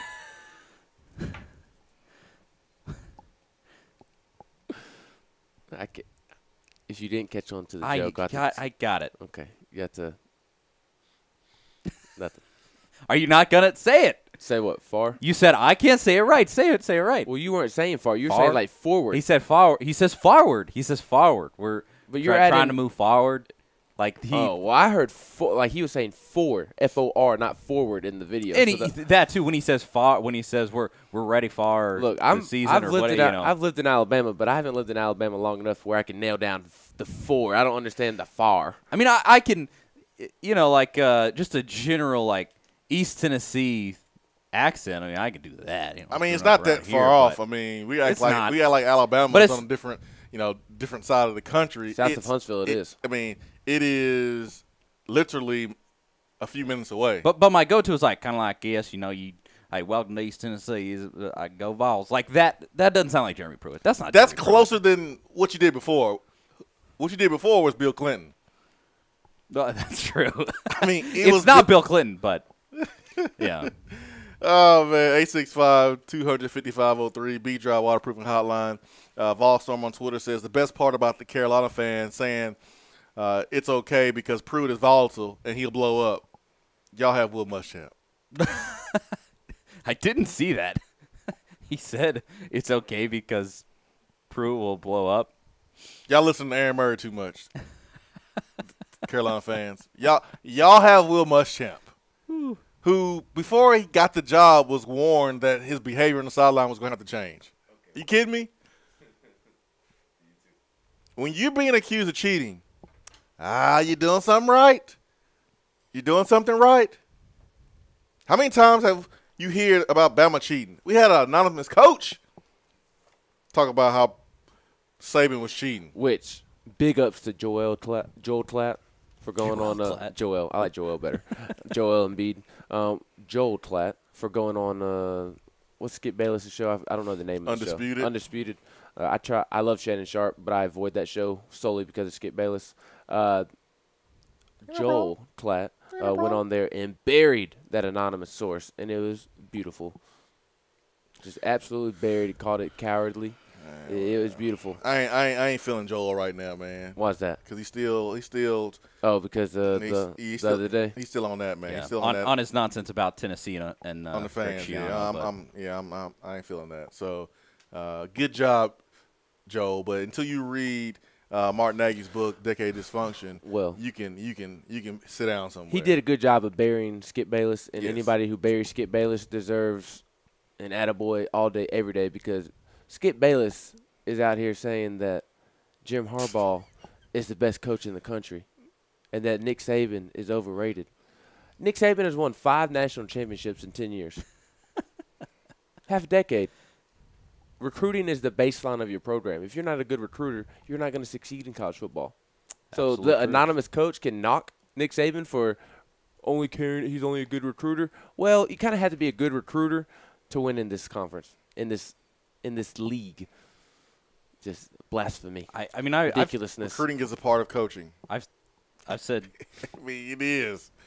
There's 2 things that I want to hear from opposing fan bases that'll make me think that Tennessee is absolutely moving in the right direction. One of them is how is Tennessee recruiting like they are? They got to be cheating. Yes, and the other is the players are so big they got to be taking steroids. Well, and I want those 2 things because those are the 2 things that I've said about Alabama personally.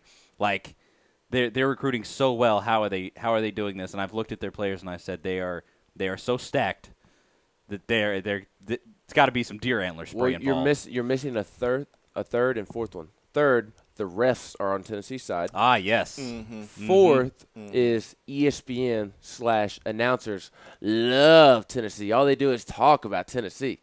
Yes, that's a sign that Tennessee's going in the right direction. One of my favorite things in the basketball season last year was when Tennessee beat Kentucky in Rupp. one of the things that Kentucky fans just hawked on with that game was that the refs were loving Tennessee in that game. Boy, Kentucky fans cannot talk about refs in Rupp Arena. The referees. That's when you know you're doing something right. You get Kentucky fans are talking about how bad the refs are in Rupp Arena. Oof. Get back there with football. That'd be nice. I love it. I love being accused of cheating. That means you're doing something right. We got For What coming up next, and I think this segment's gonna be packed. I think we're gonna have to make sure we have enough time for this segment here during For What, because there's a lot of folks that's gonna find themselves on For What today. 865-200-5503. Hour 2 is brought to you by Alumni Hall. Get game day ready. Go shop online at alumnihall.com. 3 locations here in Knoxville: Paper Mill, Turkey Creek, and West Ham Mall. If you're outside of Knoxville, you can go to their Brentwood location, their Bristol location, or their Murfreesboro location to get all your orange, all your game day gear, everything you need. Tennessee Alumni Hall. Be right back.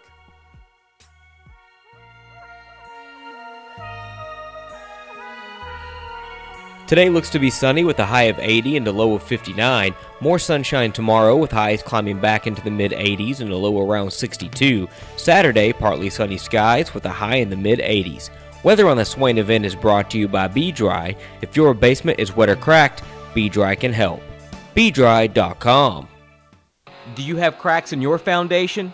A wet basement or a nasty, leaky crawl space? Our listeners have heard about them on the Swain event for over a year, and now it's time to make the call. Give B-Dry Waterproofing and Foundation Repair the opportunity to fix your home's problem. Since 1958, that's right, nearly 60 years, B-Dry has been solving basement, crawl space, and foundation problems throughout the country. B-Dry only uses high-quality materials from reputable manufacturers. They back their installations with some of the best warranties in the industry to provide homeowners with added peace of mind. They are truly an A-plus company. Whenever you start experiencing a wet basement, leaky crawl space, or a cracked foundation, remember these 3 words: better call B-Dry. Reach out to B-Dry today at 865-662-5238 to schedule your free appointment. That's 865-662-5238. Remember, better call B-Dry.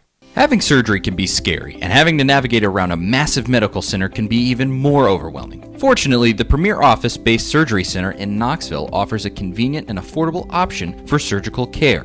Our skilled surgeons and friendly staff treat you just like family. Everything at our state-certified accredited center is designed with your comfort in mind, and Premier offers flat fee, package pricing for basic gallbladder and hernia procedures. Visit PremierSurgeryPackages.com for more details. The Premier Office-Based Surgery Center. Surgical expertise you can trust. When I made the move to my own studio, I was worried about this. I was worried about that. I was worried about, hey, did I get this piece of equipment? Did I get that piece of equipment? Does that sound good? Does that not sound good? One thing I didn't have to worry about, that was office furniture, because Office Furniture Outfitters met my furniture needs. With a 50,000 square foot facility, they have East Tennessee's largest selection and are the best value for new and used office furniture. Located in Knoxville, it's easy to find everything you need for your new space, including desks, file cabinets, chairs, conference tables, and more. Office Furniture Outfitters is turnkey. They came to my place, we mapped everything out that was needed, they delivered, and get this, set everything up. To learn more about what Office Furniture Outfitters can do for you, log on to OFOKnox.com. That's OFOKnox.com.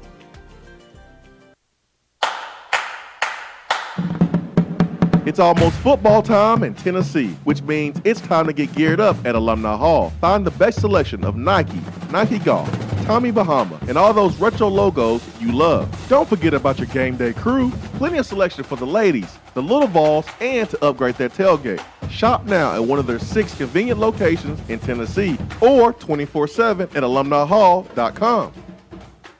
Hey, Annie. You're the spokesperson for Toyota Knoxville, right? That's right. Why should I buy from Toyota Knoxville? Are you looking for new or used vehicles? Does it matter? No, because Toyota Knoxville has over 390 new Toyotas on the ground and over 350 pre-owned vehicles available to choose from. Okay, so big selection. And a lifetime warranty at no charge on all new and select pre-owned vehicles. A lifetime warranty. A non-factory limited lifetime powertrain warranty with unlimited miles. Plus 30 years of experience in Knoxville, not just serving our customers, serving our community. And the buying experience? Hello, it's Toyota Knoxville. Read the reviews. Talk to anybody that's been there. Okay. Where am I going? Toyota Knoxville is at I-40 and the Lover Road exit. Go to Parkside Drive. You can't miss it. Can I tell them Annie sent me? I wish you would. If you're passionate about the car you drive, come meet the people that are passionate about the way they sell at Toyota Knoxville. ToyotaKnoxville.com. Warranty good at participating dealers.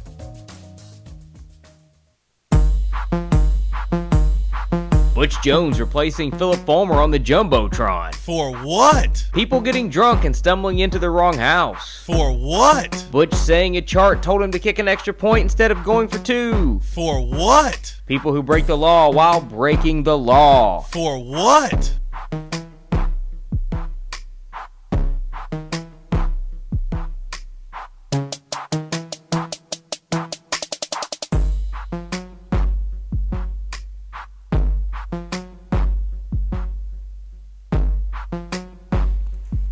I wonder who's getting for what today.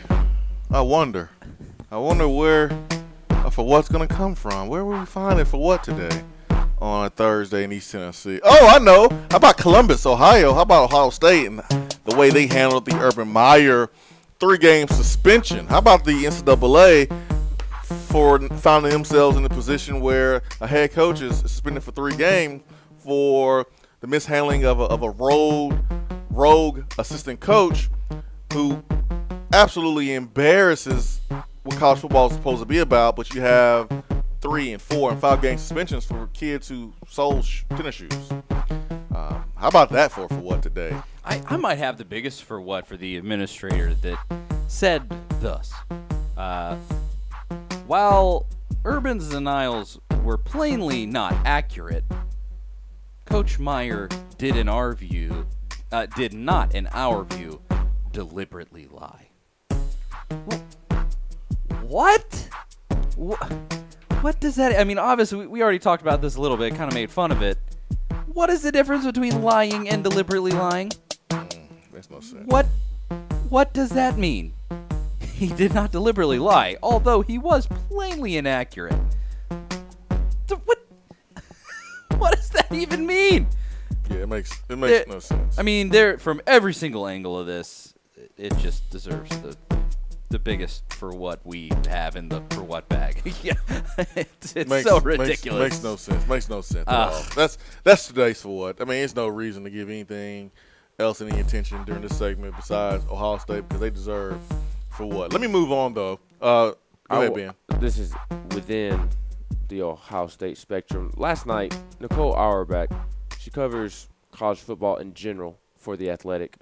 She has done a phenomenal job of covering the whole entire Ohio State situation. I don't know if you saw this, Charlie, of what I'm getting at, but last night she went on the Big Ten Network and they were interviewing her about everything going on at Ohio State. She did a phenomenal job. And then Dave Biddle, who is, let me get to his bio so I can get this right. He is the editor of Buck Nuts on 24/7 Sports covering Ohio State. Calls out Nicole Auerbach in the Big Ten Network for having on a Michigan grad, and it was just kind of accusing them of being biased and just trying to find a Michigan grad to go on there and spew hate towards Ohio State, which is totally incorrect and outlandish, and it's a really bad look on Dave Biddle because it looks like he's attacking a female journalist and accusing her of not being good at her job. When he's accusing her of going on the Big Ten Network as a homer and being biased, when he's the managing editor of Buck Nuts, Ohio State site on 24/7 Sports. I did not see this. It's not surprising. He deleted his tweet, so I can't read what he. Yeah, I was trying to find it. I'm not seeing anything. He did say he came back and said, "I apologize to Nicole Auerbach. I know she's a good journalist. I'm just sick of people acting like the cops covered up serial domestic violence, but that has nothing to do with her Michigan background. My apologies. Nicole. But the police report was edited. If the police report was edited, how are we not supposed to think it's a cover-up? Please, Dave Biddle. Put that together for me. How am I not supposed to think there is, at least in some sense, an effort here to cover things Shelley up? Meyer knew, and she's a Ohio State employee. So, and she allegedly, supposedly did not tell Urban, because Urban said he didn't know. So there was a cover-up somewhere. And even I would have to find it in this report. In the official investigative report, it said they claim that they never spoke about the domestic violence, but that the people doing the investigating, it said there is reason to believe that they did speak about it. It just really grinded my gears because female journalists already face an uphill battle. Last year, I remember Rihanna Potke and several other female journalists would come into my class and just speak on the things that I have to go through. I mean, some of these female journalists are hit on by players, hit on by coaches. They're not allowed to go in locker rooms, and there's reasons for that, obviously, but they do face an uphill battle. And to have a man who is the managing editor of Buck Nuts, the Ohio State side on 24/7 Sports, kind of demean Nicole Auerbach because she's a Michigan grad is kind of ridiculous. Yeah, if you're good at your job, you're good at your job. If you're bad at your job, you're bad at your job. She wasn't speaking out of line. She was 100% the truth and honest. It rubbed me the wrong way. I'm looking at the recruiting rankings and the top 10 here. Georgia, Alabama, Texas A&M, Oregon, Clemson, Oklahoma, LSU, Auburn, Ohio State, Tennessee. That is your top 10. One of these teams don't belong here. That team is Tennessee. 4-8. Coaching search, nightmare. Oregon and Texas A&M is pretty surprising too, but I also agree. Dude, Texas A&M has been more successful than Tennessee over the last 10 years. Oregon, last 10 years, and way more successful. And Jimbo Fisher routinely had Florida. And Texas A&M is a sleeping giant. Oregon new coach coming off of Oregon 5-win season. Oregon has been more successful in the last 10 years. And Mario Cristobal is one of the best recruiters in the entire country. He is, and he was on the previous staff and just was Oregon's had way more success in the last 10 years than Tennessee. That's true. Tennessee does not belong on this list if you think about everything that's happened. This just points to Tennessee still being a national brand, Tennessee still having the resources, Tennessee being attractive to some of the top players in the country if you just have a competent coach. If you just have the right people selling the program still can sell itself. Tennessee is at 10. And it's not like where A&M has a lot of in-state players committed. They got 25 committed players. And 18 of those players are from the state of Texas A&M. 18 out of the 25 committed players for Texas A&M are in the state of Texas. Tennessee has went everywhere besides Tennessee to go get players. Pretty remarkable. It's all that money, according to South Carolina fans. Yeah, I guess. 865-200-5503. Hour 3 coming up.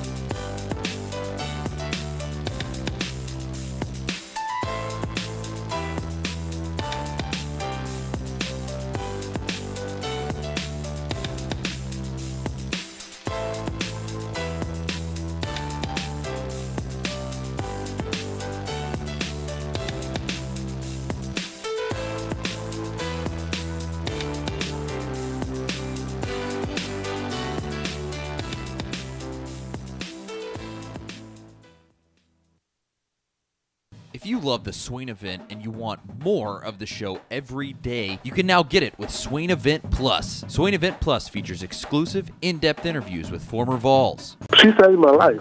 I probably would have never made the comments, man. I looked at him and said, Coach, no disrespect, I'm going to Tennessee. I'm going to play in the SEC. With Swain Event Plus, you can also get access to the exclusive podcast Reel on the Hill with Tennessee media legend John Bryce. What is going on there with that battle? Had lunch with some folks over the course of this past week who indicated some inside the program believe that Jarrett Garantano is really ready to take that next step. So go to SwainEventPlus.com right now to sign up and check out all of the amazing extras that you can get. That's SwainEventPlus.com. Get more.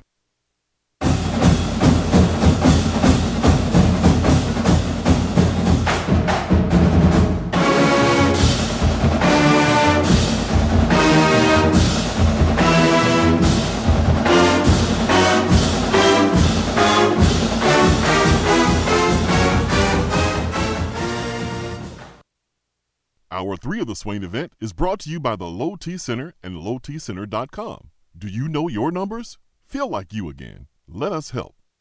All right, team, listen up. It's tailgating time again in Tennessee. But most importantly, team, you're going to need to refi that tailgate and the truck it's attached to with a refinanced auto loan with Alcoa 10 Federal Credit Union with their Got That promotion. They'll give you up to $500 for your debt. Are you serious, Coach? That's right, Johnny. Alcoa 10 will pay you up to $500 for your debt. Now, let's get out there and spread the word. Say it with me. Alcoa 10, Alcoa 10, Alcoa 10. ATFCU is an equal housing lender.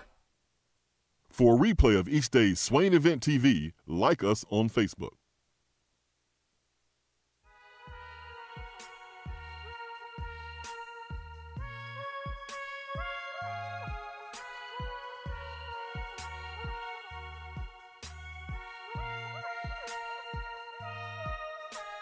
Let's bring in Evan to start Hour 3 on the Swain event. Hour 3 is powered by Low T Center and LowTCenter.com. Reinventing men's health. Evan, good morning, my friend. Good morning, buddies. How you doing? Man, you're doing great. Hey, I just want to make just a quick comment, and I've got to get back into work. But I was just listening to what you guys were just talking about with the rankings and that little comment on Texas A&M. And I was it's something that's been on my mind the past couple of days. Like, honestly, I know Jimbo, fantastic coach, amazing recruiter, but I just don't buy that as long as Texas A&M is in the SEC West, they will ever finish higher than second or third. And the reason for that, unless the caveat there is, unless they change the way they recruit and the way if they start recruiting outside the state of Texas.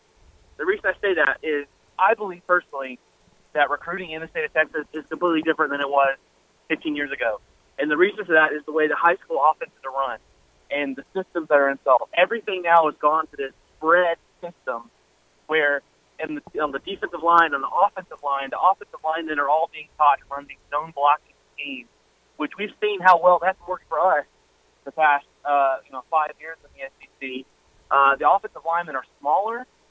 They're not able to just get up and block and knock somebody in the mouth. And the teams, I think, have to rely on team over players to try and win. And I just don't think you can win in the SEC with that type of, I think you can always come out and you're going to pull one out every now and then. But the consistent success that Alabama, LSU have always had, that Georgia's having now, that we hope to have this year, next year, I just don't think they're going to have it. And I think Texas, that's why you've seen Texas struggle, Texas A&M has struggled. I think it's because their in-state talent, the way that the schemes are being run in high school now is affecting their players long-term. Until they get in the NFL, they sort of have to reprogram. So I'll take it up there. I hope you guys have a great day. Fair point, Evan. Really good phone call. Hope you have a great day at work. I will add that I think Texas and Texas A&M, they struggled because they have gotten the quarterback position wrong, and they've allowed other teams to come inside the state of Texas and take their players out. The Matthew Staffords of the world, other players that they have missed on, RG3 at Baylor.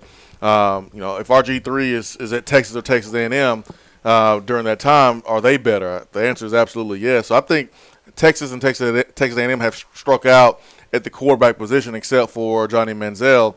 Johnny Manziel was actually in a battle early, and Mac Brown wanted Johnny Manziel as a safety coming out of high school. I know, right? So I think everything's in place for Texas. That is a really good point, though, about how sophisticated these high school programs are in Texas, that they're like mini colleges. You look at the stadiums, you look at the programs. I know a couple of years ago when I've was visiting Duncanville so many times during Combine that coach down there didn't even teach, and he was making $125,000 a year. They have a baseball stadium that rivals Tennessee's baseball stadium, to be honest. Probably better. I mean, it is unreal. And so the one thing that you do have to do when you're a college coach and you're recruiting a player, a top-notch Texas program, is, you do have to do some reprogramming. You do.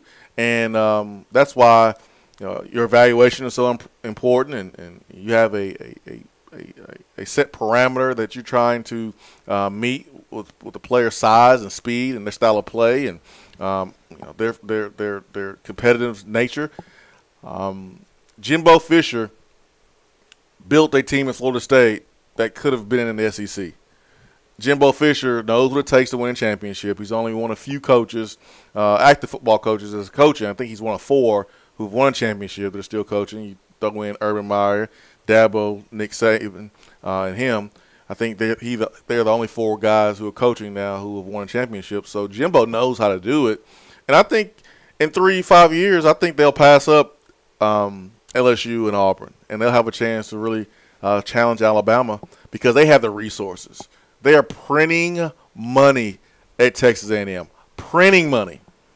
And big bank takes little bank. You can go get everything. I personally believe that Texas A&M is a humongous sleeping giant, like as big of a sleeping giant as you could get. I believe that Texas A&M could be Texas, could be Florida, could be Florida State, could be at the level of any school in the country solely because of the resources. The money that they have is phenomenal, and when you have that type of money, you can bleed that over into coaches you hire, the facilities, the nutrition stuff, all the little details that just make a program what it is, that make Texas what it is. And then on top of all the resources that they have a recruiting base in the state of Texas. And if Jimbo Fisher can get this off the ground, and he's gonna compile back to back top 5 recruiting classes. He did it at Florida State. There's no reason he can't do it at Texas A&M. So I agree with Evan that Texas A&M will always be number 2 in the West, but that's as long as Nick Saban is there. If Nick Saban's not at Alabama, there's no reason Texas A&M can't run the West. That opens everything up. There'll be times, probably the next 35 years, that Texas A&M may beat Alabama. But what Ole Miss did was they beat Alabama and then lost to Arkansas, lost to another team, and didn't take advantage of that year beating Alabama to get to Atlanta.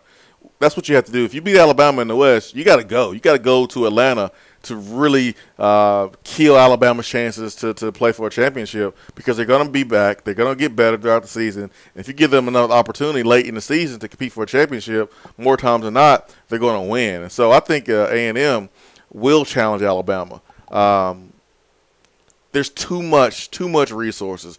Jimbo Fisher was able to build what he built at Florida State, and they didn't even have a commitment to facilities. They didn't even have a 100% commitment that he thought he needed to be successful, and that's why he was at odds with some of the people at Florida State. That's why he's no longer there. $70 million plus Jimbo Fisher is guaranteed unless he is fired with cause. $75 million straight up. That is a commitment to winning. And they could have given him more. That's a commitment. That is a commitment. So if they're going to give him $75 million guaranteed, what do you think they're going to do when it comes to a recruiting budget, when it comes to facility upgrades? Whatever it takes, that's the answer. Yeah. Whatever it takes. And I guess it's 2010, 11, 12, 13, right there before Les Miles left LSU. LSU and Alabama was phenomenal football every single year. Obviously, you had, I want to say it's 2011 when you had the 9-6 game between LSU and Alabama, and then they play each other in the national championship game. Texas A&M and Alabama are on a crash course to meet that, to where A&M and Alabama will be the best game of the year for 3, 4, 5 years, in my opinion. I just still have – I guess I just don't have as much immediate confidence in Jimbo Fisher. Obviously, he should absolutely be motivated by $75 million. He had really phoned it in at the end at Florida State, though. Why that would scare me a little bit. Why don't if you I was have Mississippi confidence? State? Mississippi State or Texas A&M? I think he will do. State. I think he will do well, Jimbo Fisher. I think he will do well, but it's the the lifting to how you're comparing them to, I think they're on a crash course to be an absolute powerhouse, button heads with Alabama. I got to see it to believe it, I guess, because he's done it. Like I said, Jimbo had just phoned it in so badly at the end there at Florida State. Does he have truly a brand new wind in his career, wind in his sails to go and attack it? You say you don't have confidence because he has not done it before. No, he's definitely done it. I didn't say he hasn't done it before. I guess he's my done question, it. if he's done it before, why would you not have the same confidence that he can do it at Texas A&M when he has more resources at Texas A&M and an actual commitment, like Swain just said? He was at odds and lost kind of a motivation there last season because he was at odds with the Florida State administration. They weren't buying in. His starting quarterback got hurt, guys. Like, his starting quarterback got hurt early in the season, and he had lost a lot of players to the NFL, and it caught up with him. I mean, that's pretty much what happened. That's why the season kind of fell apart, is you couldn't protect your quarterback, who's dang good, and then he gets hurt early in the season. That's really what happened. I don't think Jimbo Fisher was like, oh, man, I'm tired of working here at Florida State, man. I'm just gonna phone it in. I'm not buying that. I will phone it in. No. There's been a lot of backlash about him from people that covered the program about him mailing it in. There's some stories. I agree with you. Sorry, I agree with you. I think injuries played a big role, but I also believe that when he was able to compile back-to-back top five recruiting class after another, yes, losing your quarterback is a humongous deal, but is it a humongous deal to the point where your football team, who has a ton of talent, they go last year 5-7? I think they won a 6 game in the bowl game. They couldn't block the quarterback. Yeah. I understand that, but there's no reason that Florida State should go 5-7, even if you lose your starting quarterback. So the way that they were recruiting would say that they shouldn't. Look, I'm not making an excuse for 5-7. All I'm saying is accusing a coach of phoning it in, that's a little extreme. It was a reason. It wasn't like they had this Tennessee type of talent and experience and it went 5-7. They had lost their quarterback that the whole program was built around, the whole offense was built around, and then you had a little chemistry issues here and there, and also they had an offensive line that could not protect the quarterback. That was also a part of it too. So phoning it in, sorry, man, a little extreme, a little bit of a hot take for me. Jimbo has done it before. So if anything, he gets the benefit of the doubt with more resources that he can do it again. You look at Kirby Smart, what gives you any hesitation about thinking that Jimbo Fisher can build what Georgia has done just in a short 2-3 years when A&M has more resources in Georgia? I mean, if Kirby Smart could do it, who's never won a championship, who went from a defense coordinator to the head coach, why can't Jimbo Fisher build something that's similar when he already did it with less resources at Florida State? The tea leaves read that he can build a very successful program. And this is what I like about Georgia and Texas A&M. This is what I like. You're not going to win if you're Tennessee because everyone fell over. You're not going to win the race because everyone fell over. So you win by default. You're not doing that anymore. You could have in the middle of Butch's tenure. You're not going to do that. Yeah. You're not going to do that. There were some times in the late 90s where Georgia was tripping over themselves. Alabama was tripping over themselves. LSU didn't figure out the power that they had. There were some times where Tennessee was the only man in the race because everyone else didn't wake up. That's not the case anymore.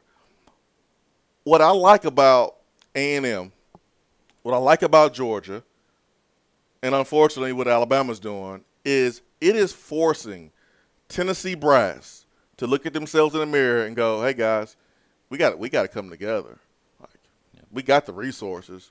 But look at what we've done the last 10 years. Look at how these schools have passed us up. The only difference between Tennessee, Texas A&M, Georgia, the only difference is that the boosters either are on the same page or they're not on the same page. Because last time I checked, money is green. Last time I checked, they're made from the same paper. You hold a $100 bill in the air. You have that little bar goes across the middle, let you know that it's authentic. That hasn't changed. It's the same in Tennessee. It's the same in Georgia. It's the same in Texas. What's different? It's the people who run the show at the top. Who wants the credit? Who wants the pat on the back? Who wants people to bow at their feet and say thank you for your help, and we wouldn't be successful without you. Who really cares about all that? Because people in Alabama don't. They don't care about that. It's about getting the job done. The people of Georgia seem like they don't care because it's about getting the job done. If Texas boosters can come together and not care about who gets the credit, they have the resources to do what Alabama's doing, to do what Georgia's done in a short amount of time. And Tennessee has the same resources. Probably not as much as Texas A&M, but you got the same resources to recruit, got nice facilities. You can go out and pay your coach $7, $8 million if that's what it takes. If he deserves that pay and earns that pay, we can do the same thing.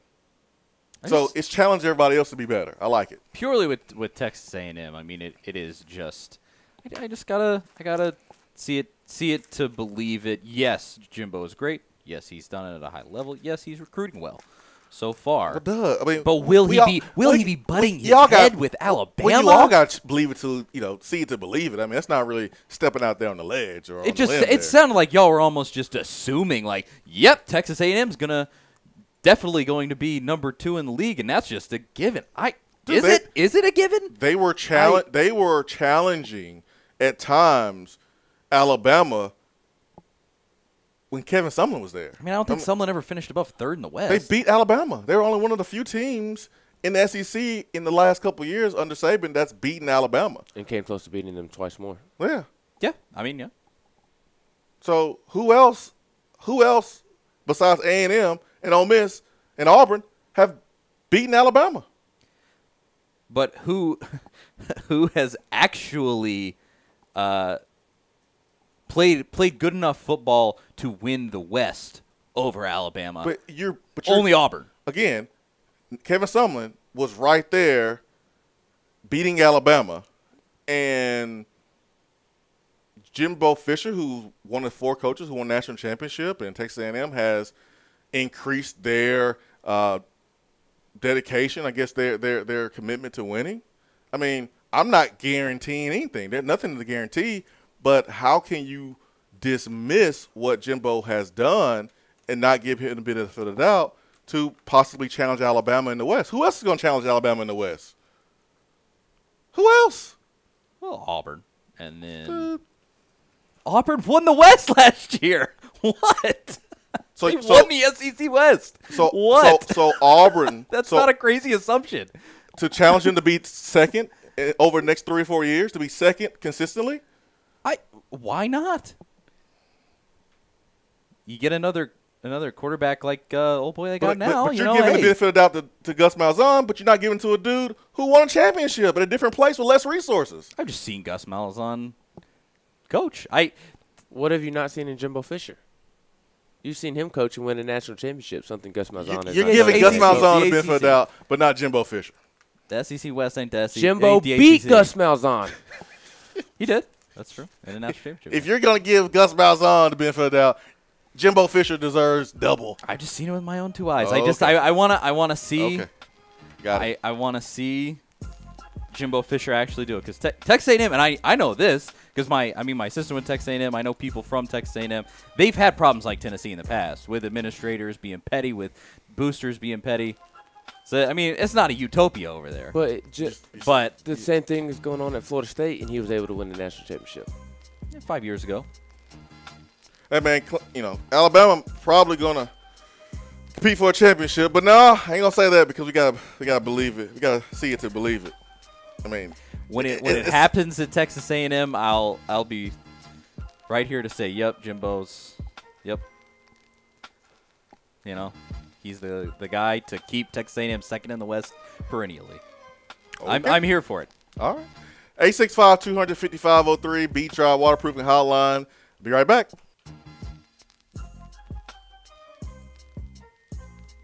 Hour 3 of the Swain event is brought to you by the Low T Center, lowtcenter.com. Do you know your numbers? Feel like you again. Let us help. Hey, Annie, you're the spokesperson for Toyota Knoxville, right? That's right. Why should I buy from Toyota Knoxville? Are you looking for new or used vehicles? Does it matter? No, because Toyota Knoxville has over 390 new Toyotas on the ground and over 350 pre-owned vehicles available to choose from. Okay, so big selection. And and a lifetime warranty at no charge on all new and select pre-owned vehicles. A lifetime warranty. A non-factory limited lifetime powertrain warranty with unlimited miles. Plus 30 years of experience in Knoxville, not just serving our customers, serving our community. And the buying experience? Hello, it's Toyota Knoxville. Read the reviews. Talk to anybody that's been there. Okay. Where am I going? Toyota Knoxville is at I-40 and the Lover Road exit. Go to Parkside Drive. You can't miss it. Can I tell them Annie sent me? I wish you would. If you're passionate about the car you drive, come meet the people that are passionate about the way they sell at Toyota Knoxville. ToyotaKnoxville.com. Warranty good at participating dealers.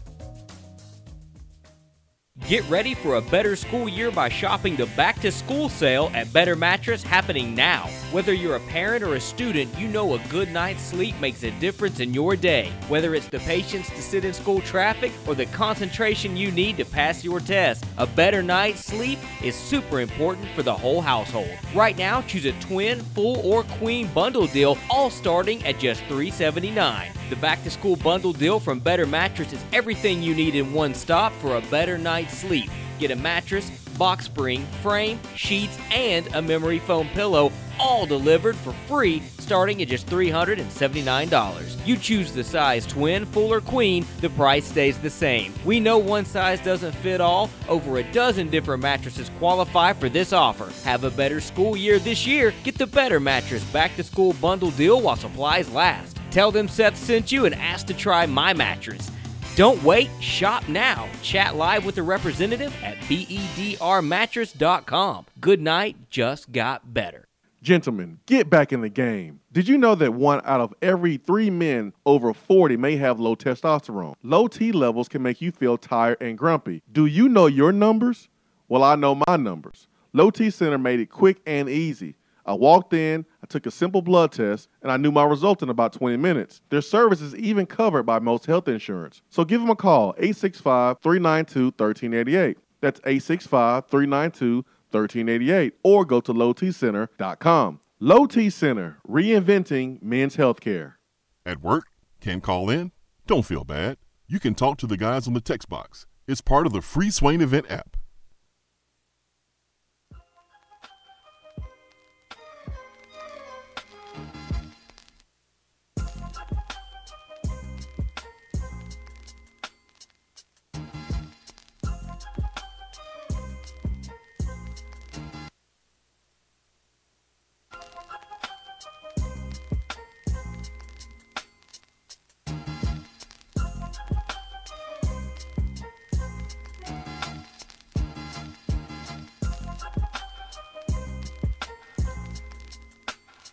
Hour 3, Swain Event, powered by Low T Center, lowtcenter.com. Let's go back to the B-Drop Waterproofing Hotline. Got Lance. Lance, good morning. Hey, good morning. How's it going? Man, great. How are you, sir? I'm pretty good. Hey, listen, I'm a long-time listener to your show. I comment on Twitter all the time. Thank you. Often, but been displaced for the last 24 years by the Air Force. I'm originally from Chattanooga, Tennessee. Just wanted to comment a little bit about you guys' debate on Jimbo Fisher. So first of all, play devil's advocate a little bit. First, I will say that I ultimately agree with Swain and Ben because, obviously, as you put it, the tea leaves are pointing in that direction. But I will say this in Charlie's defense. You talk about, how Jimbo, he lost his quarterback. Offensive line couldn't protect the quarterback, all that kind of stuff. Well, whose fault is that, though? I mean, whose ultimate responsibility is it to, when you're recruited at a top level, you got all these top 5 classes and everything, you got depth. Whose responsibility is it to coach these guys, put these guys in the right spots, and and protect the quarterback?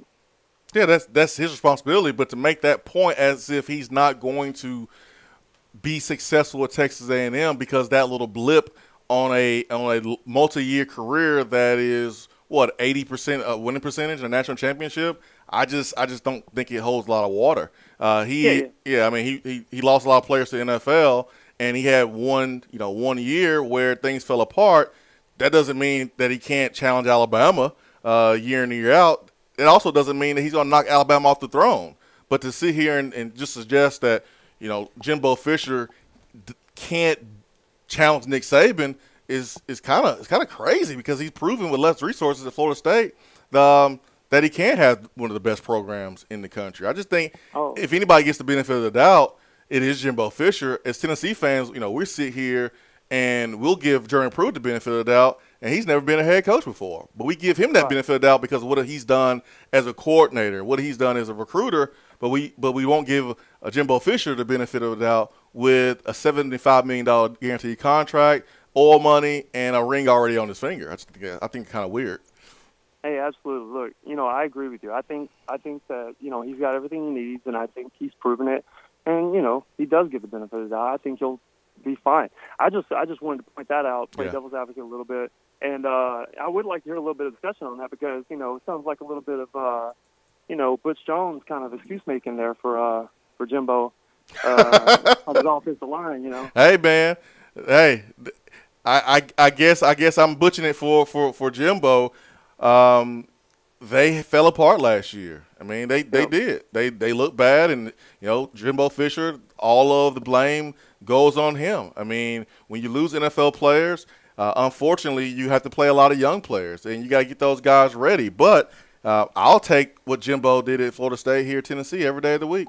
I'll take it for sure. No. Hey, go Vols! I got to get out of here. I got to go to work, but you guys are awesome. Listen all the time, so keep up. Hey, thank you, man. Appreciate it. We'll take what Jimbo Fisher did prior to last season, because last season was Butch Jones-esque. I just think there's a expectation that coaches are supposed to be like flawless and everything is supposed to be perfect. At the end of the day, Jimbo is one of 4 coaches who have won championship in college football. There's a ton of programs right now in college football, a ton of programs with great resources. Jimbo Fisher is one of 4 coaches who have won a national championship. The other 2 will go down as some of the best coaches ever. Unfortunately, Urban Meyer is one of those because of what he's done in Florida and Ohio State. And Nick Saban will go down as the best coach ever. And those 2 guys have a championship. The other 2 is Jimbo and Dabo Swain. Here's a question I'll ask of you. While Nick Saban is still the coach at Alabama, do you think Jimbo Fisher will win an SEC West title while Saban is still at Alabama? No, but I think it's possible. I don't know how long Saban is going to coach. I think he's going to coach a long time. In 5 years, can Jimbo win a SEC West title? Yeah. Didn't you just mention that? Could he? Yes. Didn't you just mention that Auburn did it by Yeah. Last time I checked, Jimbo's a better coach than Gus Malzahn. Last time I checked, Texas A&M had better resources than Auburn. So in 5 years, if Coach Saban is still coaching, do I think that Jimbo can win the West? Yeah, I do think he can. I do. But when you beat Bama, you got to go to Atlanta, though. Will he? Yeah, I'll say yes. I think Jimbo has earned the benefit of the doubt for me to say yes. Even he hasn't coached a game here at Tennessee, I will say yes, based on what he has done. He has done enough in his career. He's done enough with lesser resources at Florida State for me to say, yeah, I think in 5 years that he could beat Alabama and go to Atlanta. I think he can. Kevin Sumlin beat Bama with lesser talent. Hugh Freeze beat Bama twice. We've seen LSU be able to beat Alabama. Why can't Jimbo Fisher? In 5 years, he can't build a roster, build a team that can be 1 point better than Alabama in one game? I think I'm gonna say yeah. But I'm in a wait-and-see mode. I'll believe it when it happens. I've learned not to bet against Nick Saban. Yeah. We can say that about every single point right now, about every single team in the country, about every situation, because everyone's 0-0. That's not really stepping out there on the ledge. But, we'll believe it when we see it if Pruitt can beat West Virginia. But it's part of Sports Talk Radio to talk about the things that stand out, the evidence that stand out to why you think Pruitt will beat West Virginia or won't beat West Virginia. Why do a radio show if you're just going to say, I believe when I see it? Why talk about it? Because that's obvious. Yeah, I mean, it hasn't happened yet.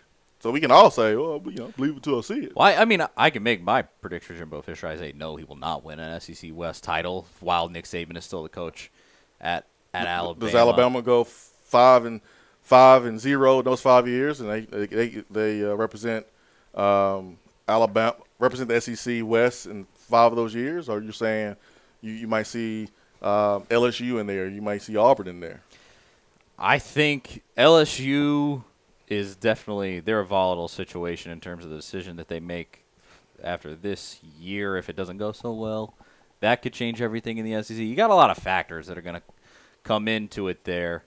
But Saban is just ridiculous. I mean, he just is, he's the best college football coach ever in my estimation, and that's the reality of playing in the SEC West. Or if you're Tennessee, you have to play them every year. So in the last 5 years in the SEC championship game, Alabama was not the only team in the 5 years. You look at, Auburn got themselves in there, 2013 and 2017. So history tells us that Alabama will not go 5-0, even though they won a championship and had a damn good run in these last couple of years. That they were in there's going to be another team from the West that's going to compete in Atlanta. I mean, if you want to say four out of the last 6 have been Bama, so the chances of it being Bama 5-0 all those years are higher than it being someone else.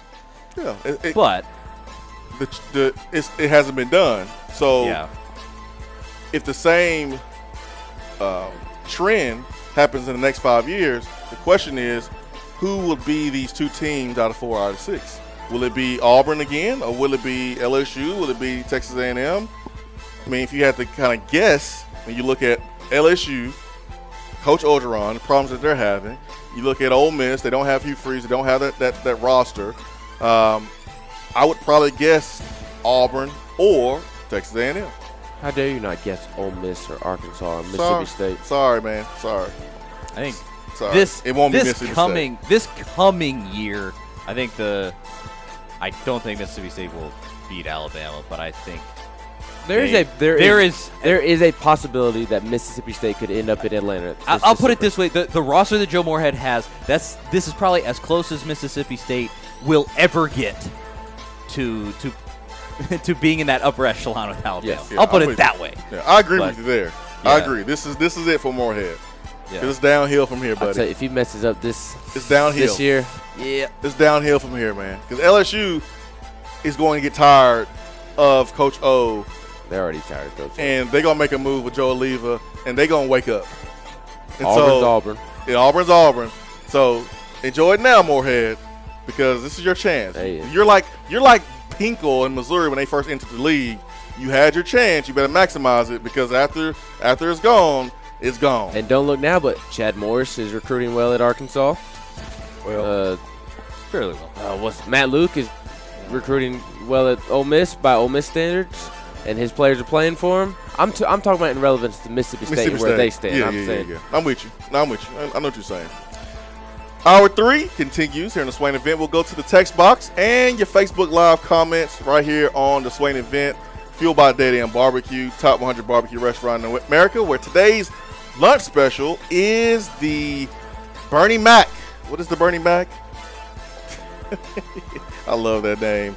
The Bernie Mac skillet is pimento mac and cheese topped with burnt ends and a barbecue wing sauce over the top and green onions. There also is a vegetarian option, Dead End Barbecue. Be right back. Hour 3 of the Swain event is brought to you by the Low T Center and lowtcenter.com. Do you know your numbers? Feel like you again. Let us help. JC's Tree and Landscaping Service specializes in quality tree work done at an affordable price. Trimming and removing trees are their specialty. They also offer other services like land clearing, stump grinding, crane services, and all of your basic landscaping needs for both commercial and residential. JC's will give you a free estimate and beat any written quote by a competitor to guarantee that you get the lowest price around. Don't risk your land with a fly-by-night service. JC's Tree and Landscaping is licensed and insured. Give them a call at 865-599-3799.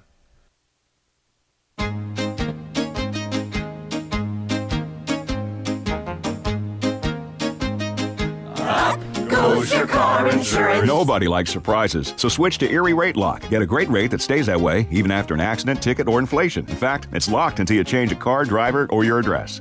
Your Erie agent in Knoxville is InsureFit RM. Get a quote at 865-684-4900. That's 865-684-4900. Erie Rate Lock does not guarantee continued insurance coverage and is not available in all states. We're here with Dr. Mike Carlson of Tennessee Regenerative Sports Medicine. If you have orthopedic injuries such as shoulder pain, knee pain, or instability, Achilles tendonitis, golfer's or tennis elbow, do what I did and give them a call. Yeah, Jason, we specialize in regenerative non-surgical orthopedics. So we treat damaged ligaments, tendons, and joints, including things like rotator cuff injuries, knee instability, elbow problems, as well as foot problems like plantar fasciitis, Achilles, things of that nature, by injecting with stem cells and what's called PRP, or platelet-rich plasma. And this form of treatment we do under ultrasound, so we know we have our target. And it also stimulates the body's own reparative process, and this allows for the healing of damaged tissue. And as you well know, numerous professional and collegiate athletes, guys like Steph Curry, Tiger Woods, and even yourself with your ankle injury, have been using this form of treatment for years. And so we offer that same type of treatment here in East Tennessee. Visit them on the web at trsportsmedicine.com. Tennessee Regenerative Sports Medicine, East Tennessee's leader in regenerative therapy. We have all made the mistake of dropping or breaking our smartphones. See? But did you know that you can have it repaired for a fraction of the cost that it takes to replace it? Well, you can, because iDrop is the area's leading mobile repair store, home of the 1 hour or less phone repair, 1 year parts warranty, and #1 customer service.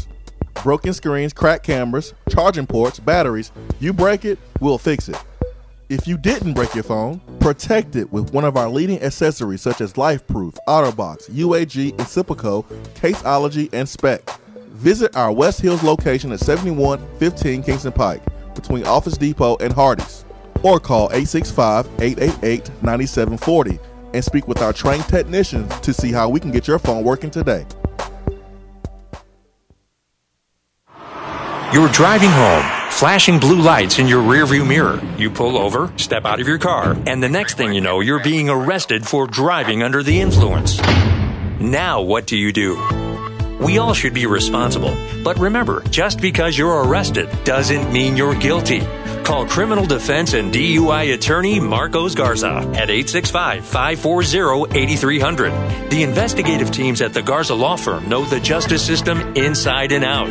They utilize cutting-edge technologies and investigative methods to prepare your specific case. Before you plead guilty to any criminal charges, call criminal defense and DUI attorney Marcos Garza. Put his number in your phone right now, 865-540-8300, because you never know when you or a friend will need it. Don't say guilty. Say Garza. 865-540-8300. 865-540-8300 and GarzaLaw.com. At work? Can't call in? Don't feel bad. You can talk to the guys on the text box. It's part of the free Swain Event app.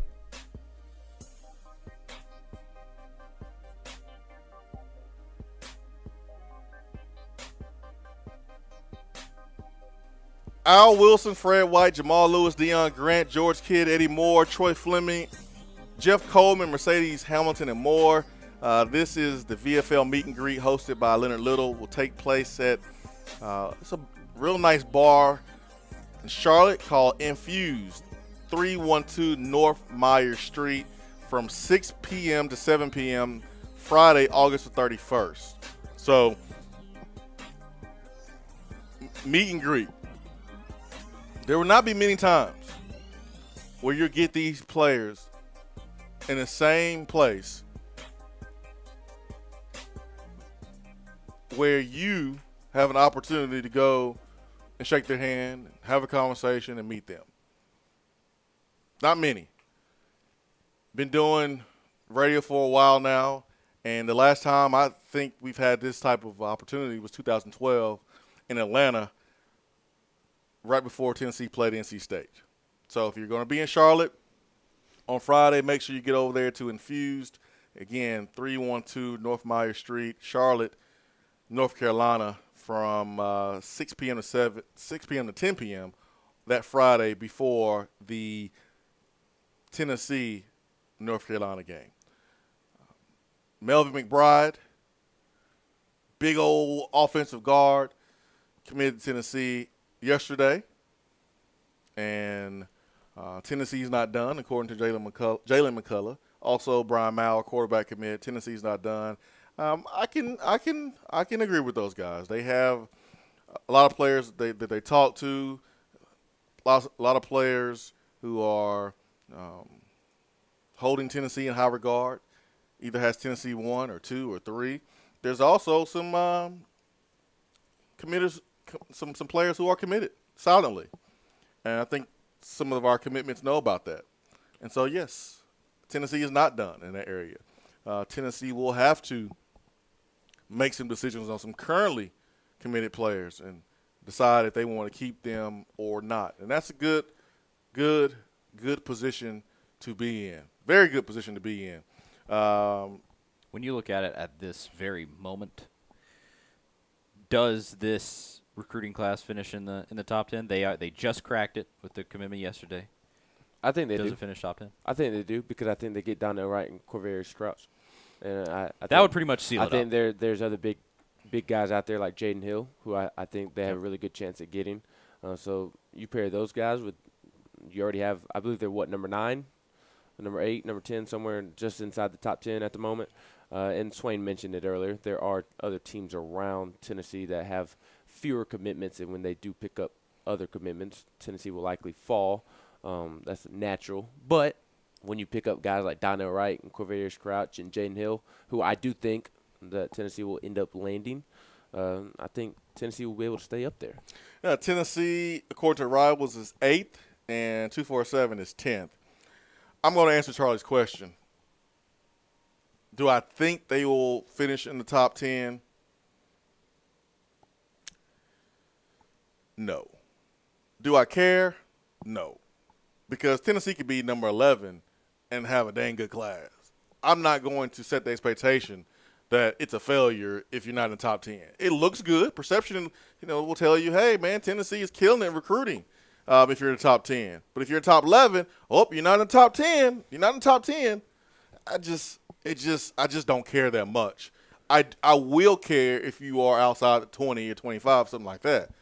But if you are right there in the mix, 10, 11, 12, I'm good. I'm looking at 20 commitments. I'm looking at some of the other guys in front of us who have less, who are ranked higher.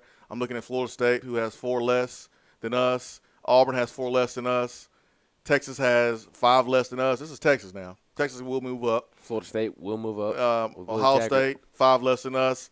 Penn State, 5 less than us. I think those guys will move up and make it difficult for Tennessee to be in top 10. But guess what? We don't play Ohio State and Penn State and Texas in the regular season. We don't play those guys. What I'm worried about is how we recruit inside of our conference. I want us to be, 3, 4, 5. If we're in that range, and I don't expect Tennessee to be number 1 in recruiting in the SEC or number 2 right now because of what Georgia, Alabama, and A&M is doing right now. But if we can be in that range and then coach our guys up, we can win those football games against those teams in the next 2-3 years where these recruits that we're recruiting will be sophomores and juniors.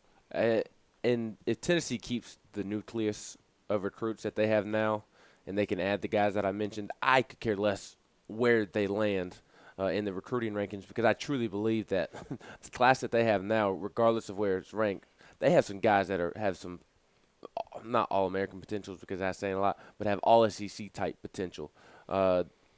You have guys like Chris Progene, who has barely played football, who is raw and as talented as it can be. Yeah, one of the lowest rated recruits in the class, but he's literally on 24/7. One of the biggest upsides. He is the lowest rated recruit. Yeah. On 24/7 site, and he's one of the recruits that I'm the most excited about getting here. I agree because I think he could. Yeah. I think he has star potential, and he's just powerful. His size at 6'4", 290, and then you have Melvin McBride, he's only been playing football for. This is his 2nd season ever playing football. And his raw strength and quickness, the coach at Whitehaven High School, I forget his name. Rodney Salisbury. Coach Salisbury, I saw where he said that he runs like a gazelle. Tennessee is getting a 6'4", 315-pound offensive lineman that runs like a gazelle and who has only been playing football for 2 years and has tremendous strength for his age. That's something to be excited for. So despite the fact that he's the number 15 offensive guard in the country, a 3-star, that doesn't matter. So to that point, I could care less where Tennessee ends up in recruiting because of the nucleus they have. I think there are so many exciting pieces of this class to go forward with. As long as it's in top 15, as far as not caring. Sure. As long as it's in top 15, you're good. And as long as you are in that top 5 range in the SEC, and I still take the recruiting analysts, I take their evaluations with a grain of salt because I just know that this staff just don't care what the evaluators think about players. And I agree with both of you to that point. Whether Tennessee finishes in the top 10 or not, it doesn't really matter. Obviously, you want them in the top.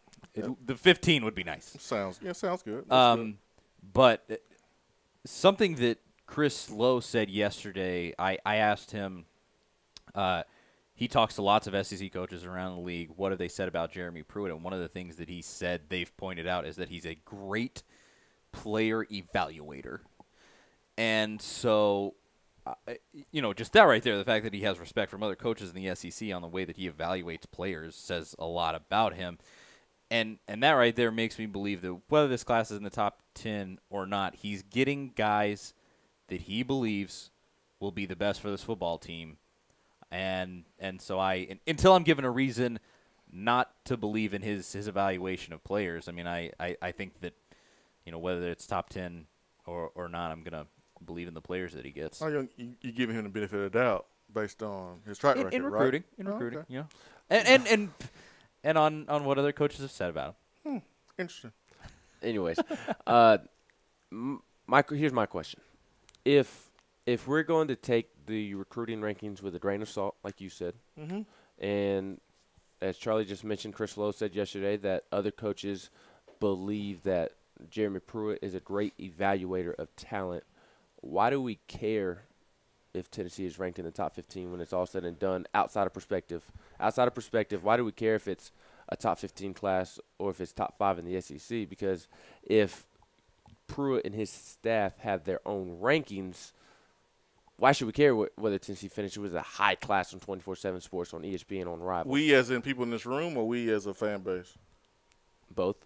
We in this room don't care as a fan base because for sometimes perception is reality for the fan base, and they just don't know. There's players committed right now that we know it's not going to be part of this class. We know, and I think there's players committed right now that Tennessee could probably let go right now today. But guess what's going to happen? They're going to wait it out. Well, Tennessee would probably fall in recruiting rankings because you'll go from 20 to 19. So just keep them committed for right now, and it looks good for recruiting rankings, and that does affect sometimes other recruits. Perception does affect other recruits and other recruits' parents and things like that. So there's a time and place where perception matters, but when it's all said and done, it's about talent, and it's about talent that you believe in as a coaching staff. And if you see the measurables from an outside linebacker that says this guy can get you 10 sacks in the season or 8 sacks in the season, and you ignore the stars, that's really all that matters. If the guy has the size, the guy has the speed, he has the bend, he has the coachability, he has the attitude, he has the work ethic. But some 5-star guy that came on campus and he walked around like he had an attitude and was uncoachable, and you knew he was going to be a headache, and you avoid that. Why should you get punished as a coach because you decided not to bring on that headache? You shouldn't. Do you quick question. Do you think that guys will get processed out because Tennessee has recruited better than they initially thought they would in this class? 100%. 100%. 100%. It will happen. 865-200-5503. The last segment of the day coming up next. Hour 3 of the Swain event is brought to you by the Low T Center and lowtcenter.com. Do you know your numbers? Feel like you again. Let us help. Today looks to be sunny with a high of 80 and a low of 59. More sunshine tomorrow with highs climbing back into the mid-80s and a low around 62. Saturday, partly sunny skies with a high in the mid-80s. Weather on the Swain event is brought to you by Be Dry. If your basement is wet or cracked, Be Dry can help. BeDry.com. Big Orange football is better alongside another Tennessee tradition, Mrs. Grissom's salad. Mrs. Grissom's ready-made snacks and meals are perfect for game day. Crowd favorites like the select pimento cheese and cranberry pecan chicken salad are delicious and easy to grab and go right from the grocery store. Going to the game? Visit Mrs. Grissom's in Vol Village for the must-have panini grilled pimento cheese hot dog. Man, select the best. Select Tennessee's own Mrs. Grissom's. Top 100 barbecue restaurant Dead End Barbecue has a new slew of daily specials. Enjoy a different special meal every day, like the Chipotle chicken salad, the chicken tender sandwich, or the kitchen sink burrito filled with brisket, pulled pork, and chicken, not to mention queso, jalapenos, and more. It's called the kitchen sink for a reason. Dead End isn't stopping at your plate, though. Be sure to check out their new summer drink offerings, including the Big Orange Crush, Mike Clementine, or the Tequila Squirt. There is always something new at Dead End Barbecue. Located off of Sutherland Avenue, Dead End Barbecue. The summer flavor search is over. Do you have cracks in your foundation? A wet basement, or a nasty, leaky crawl space? Our listeners have heard about them on the Swain event for over a year, and now it's time to make the call. Give Be Dry Waterproofing and Foundation Repair the opportunity to fix your home's problem. Since 1958, that's right, nearly 60 years, Be Dry has been solving basement, crawl space, and foundation problems throughout the country. Be Dry only uses high-quality materials from reputable manufacturers. They back their installations with some of the best warranties in the industry to provide homeowners with added peace of mind. They are truly an A-plus company. Whenever you start experiencing a wet basement, leaky crawl space, or a cracked foundation, remember these 3 words: better call Be Dry. Reach out to Be Dry today at 865-662-5238 to schedule your free appointment. That's 865-662-5238. Remember, better call Be Dry. VFL's Jason Swain and Todd Kelly here with our Men on Football and Smoothie segment. Let's discuss some of our favorite smoothies and how they impact our lives. TK, man, tell me which smoothie comes to mind when you think about playing defense? Swain-O, the Peanut Butter Power Plus and the Power Punch Plus provide the energy needed to make plays every time they take the field. Then you have the Gladiator and the Hawk, nutrition every dominant player has to have. Bottom line, everyone wants to be a dominant player. Now, Swain, you tell me about the offensive side of the ball. TK, it's simple. You always score with Smoothie King. The shredder personifies what we are going to do to opposing defenses. The Berry Punch and Activator will light up the scoreboard. And in case we need to go into overtime, the Pure Recharge will put us over the top for the win. Swain-O, you know I love football and Smoothie King. I'm a VFL, a Smoothie King for life. The Chocolate Gladiator and the Chocolate Shredder with the scoop of peanut butter, oh, that's my go-to smoothie. They get a chest bump all day. Yes, sir. This concludes our Men on Football and Smoothie King segment for today. Don't forget the Sip by Sip program. Use Smoothie King as a meal replacement 5 or more times a week, and you will feel and see the difference. Smoothie King, the healthy alternative to fast food. Delicious and nutritious. TK. Don't forget the peanut butter. Yeah, boy.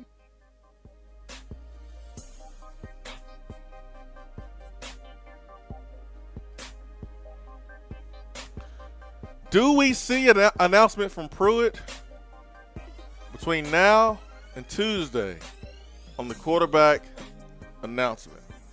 Quarterback battle, sorry. Or do we see J.J. Peterson first? Or do we find Bigfoot?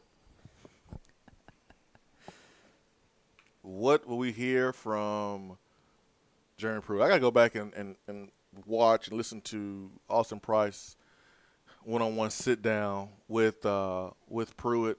I got a chance to listen to a little bit of it during the show on commercial break, but I want to go back and watch all of it and kind of hear how maybe comfortable Pruitt is about his team.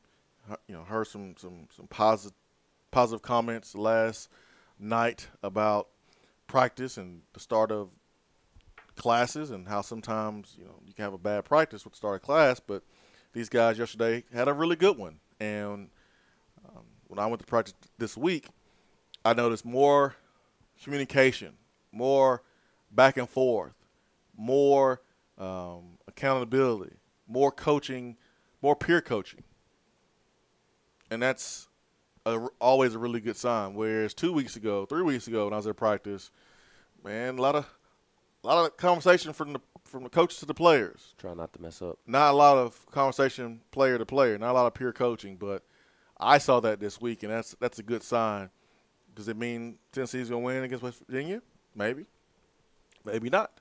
But when you start holding yourself accountable, when you start holding your own accountable, that's a great sign. That lets you know that the culture is starting to take hold. Charlie mentioned this earlier in the show, that in yesterday's press conference, Coach Pruitt mentioned that he was surprised that they had a good practice because it was the first day of school. What do you remember about your practices on the first day of school? Were they kind of bad, like Jeremy Pruitt said, that they tend to be bad? Or I don't remember. Yeah. I mean, I figured you wouldn't remember because that was about 25 years ago. But I didn't. You never hear coaches say things like that. You kind of just say, it was good practice, it was bad practice. You don't necessarily hear them explain. It was a good practice because I kind of thought it was going to be an kind of day because it was the first day of school. There's so much going on. I was kind of surprised to hear Jeremy Pruitt be kind of upfront about things. I feel like guys could just come in distracted because it's the first time in a long time they got other stuff going on besides, practice during the day. I'm going to keep it real with y'all. Go right ahead. These dudes reported at the end of, July? And a lot of them, yeah. The only females they've seen is the trainers. I'm just going to keep it real, guys. Only females they've seen is trainers. No, that's real life. That's real life right here. Yep. They've been caged animals. And they finally get to see those freshmen come in. And they get to see all those pretty girls coming in who are sophomores and above. Oh, yeah, it's on. That's the reason. A tad distracting. That's a part of the reason. Got to make sure your outfit's right.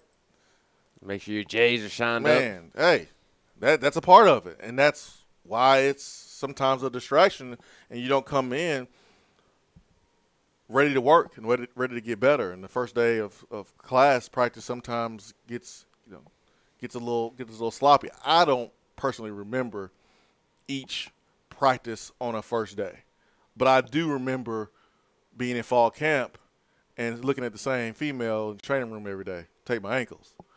It's like, man, sure can't wait till class starts so we can see some different people around here, man. And then you have the splash jam and you get the T-Rec and all the students are back.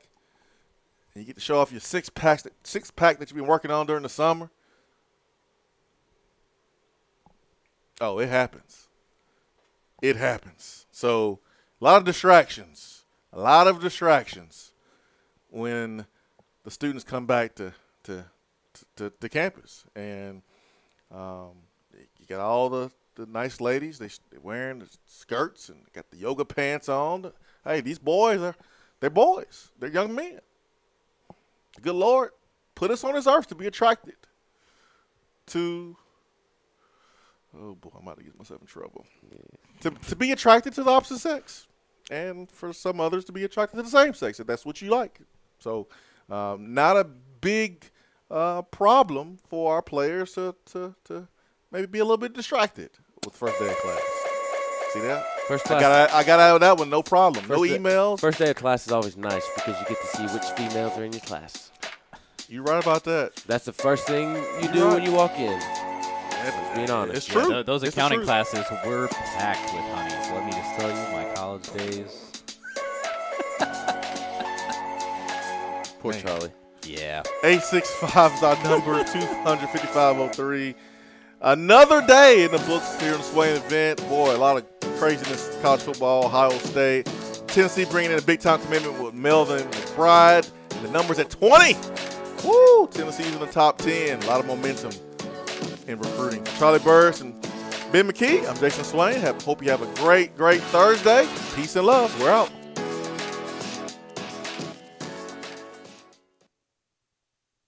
Hour 3 of the Swain event is brought to you by the Low T Center and LowTCenter.com. Do you know your numbers? Feel like you again. Let us help. Today looks to be sunny with a high of 80 and a low of 59. More sunshine tomorrow with highs climbing back into the mid-80s and a low around 62. Saturday, partly sunny skies with a high in the mid-80s. Weather on the Swain event is brought to you by Be Dry. If your basement is wet or cracked, Be Dry can help. BeDry.com. Big Orange football is better alongside another Tennessee tradition, Mrs. Grissom's salad. Mrs. Grissom's ready-made snacks and meals are perfect for game day. Crowd favorites like the select pimento cheese and cranberry pecan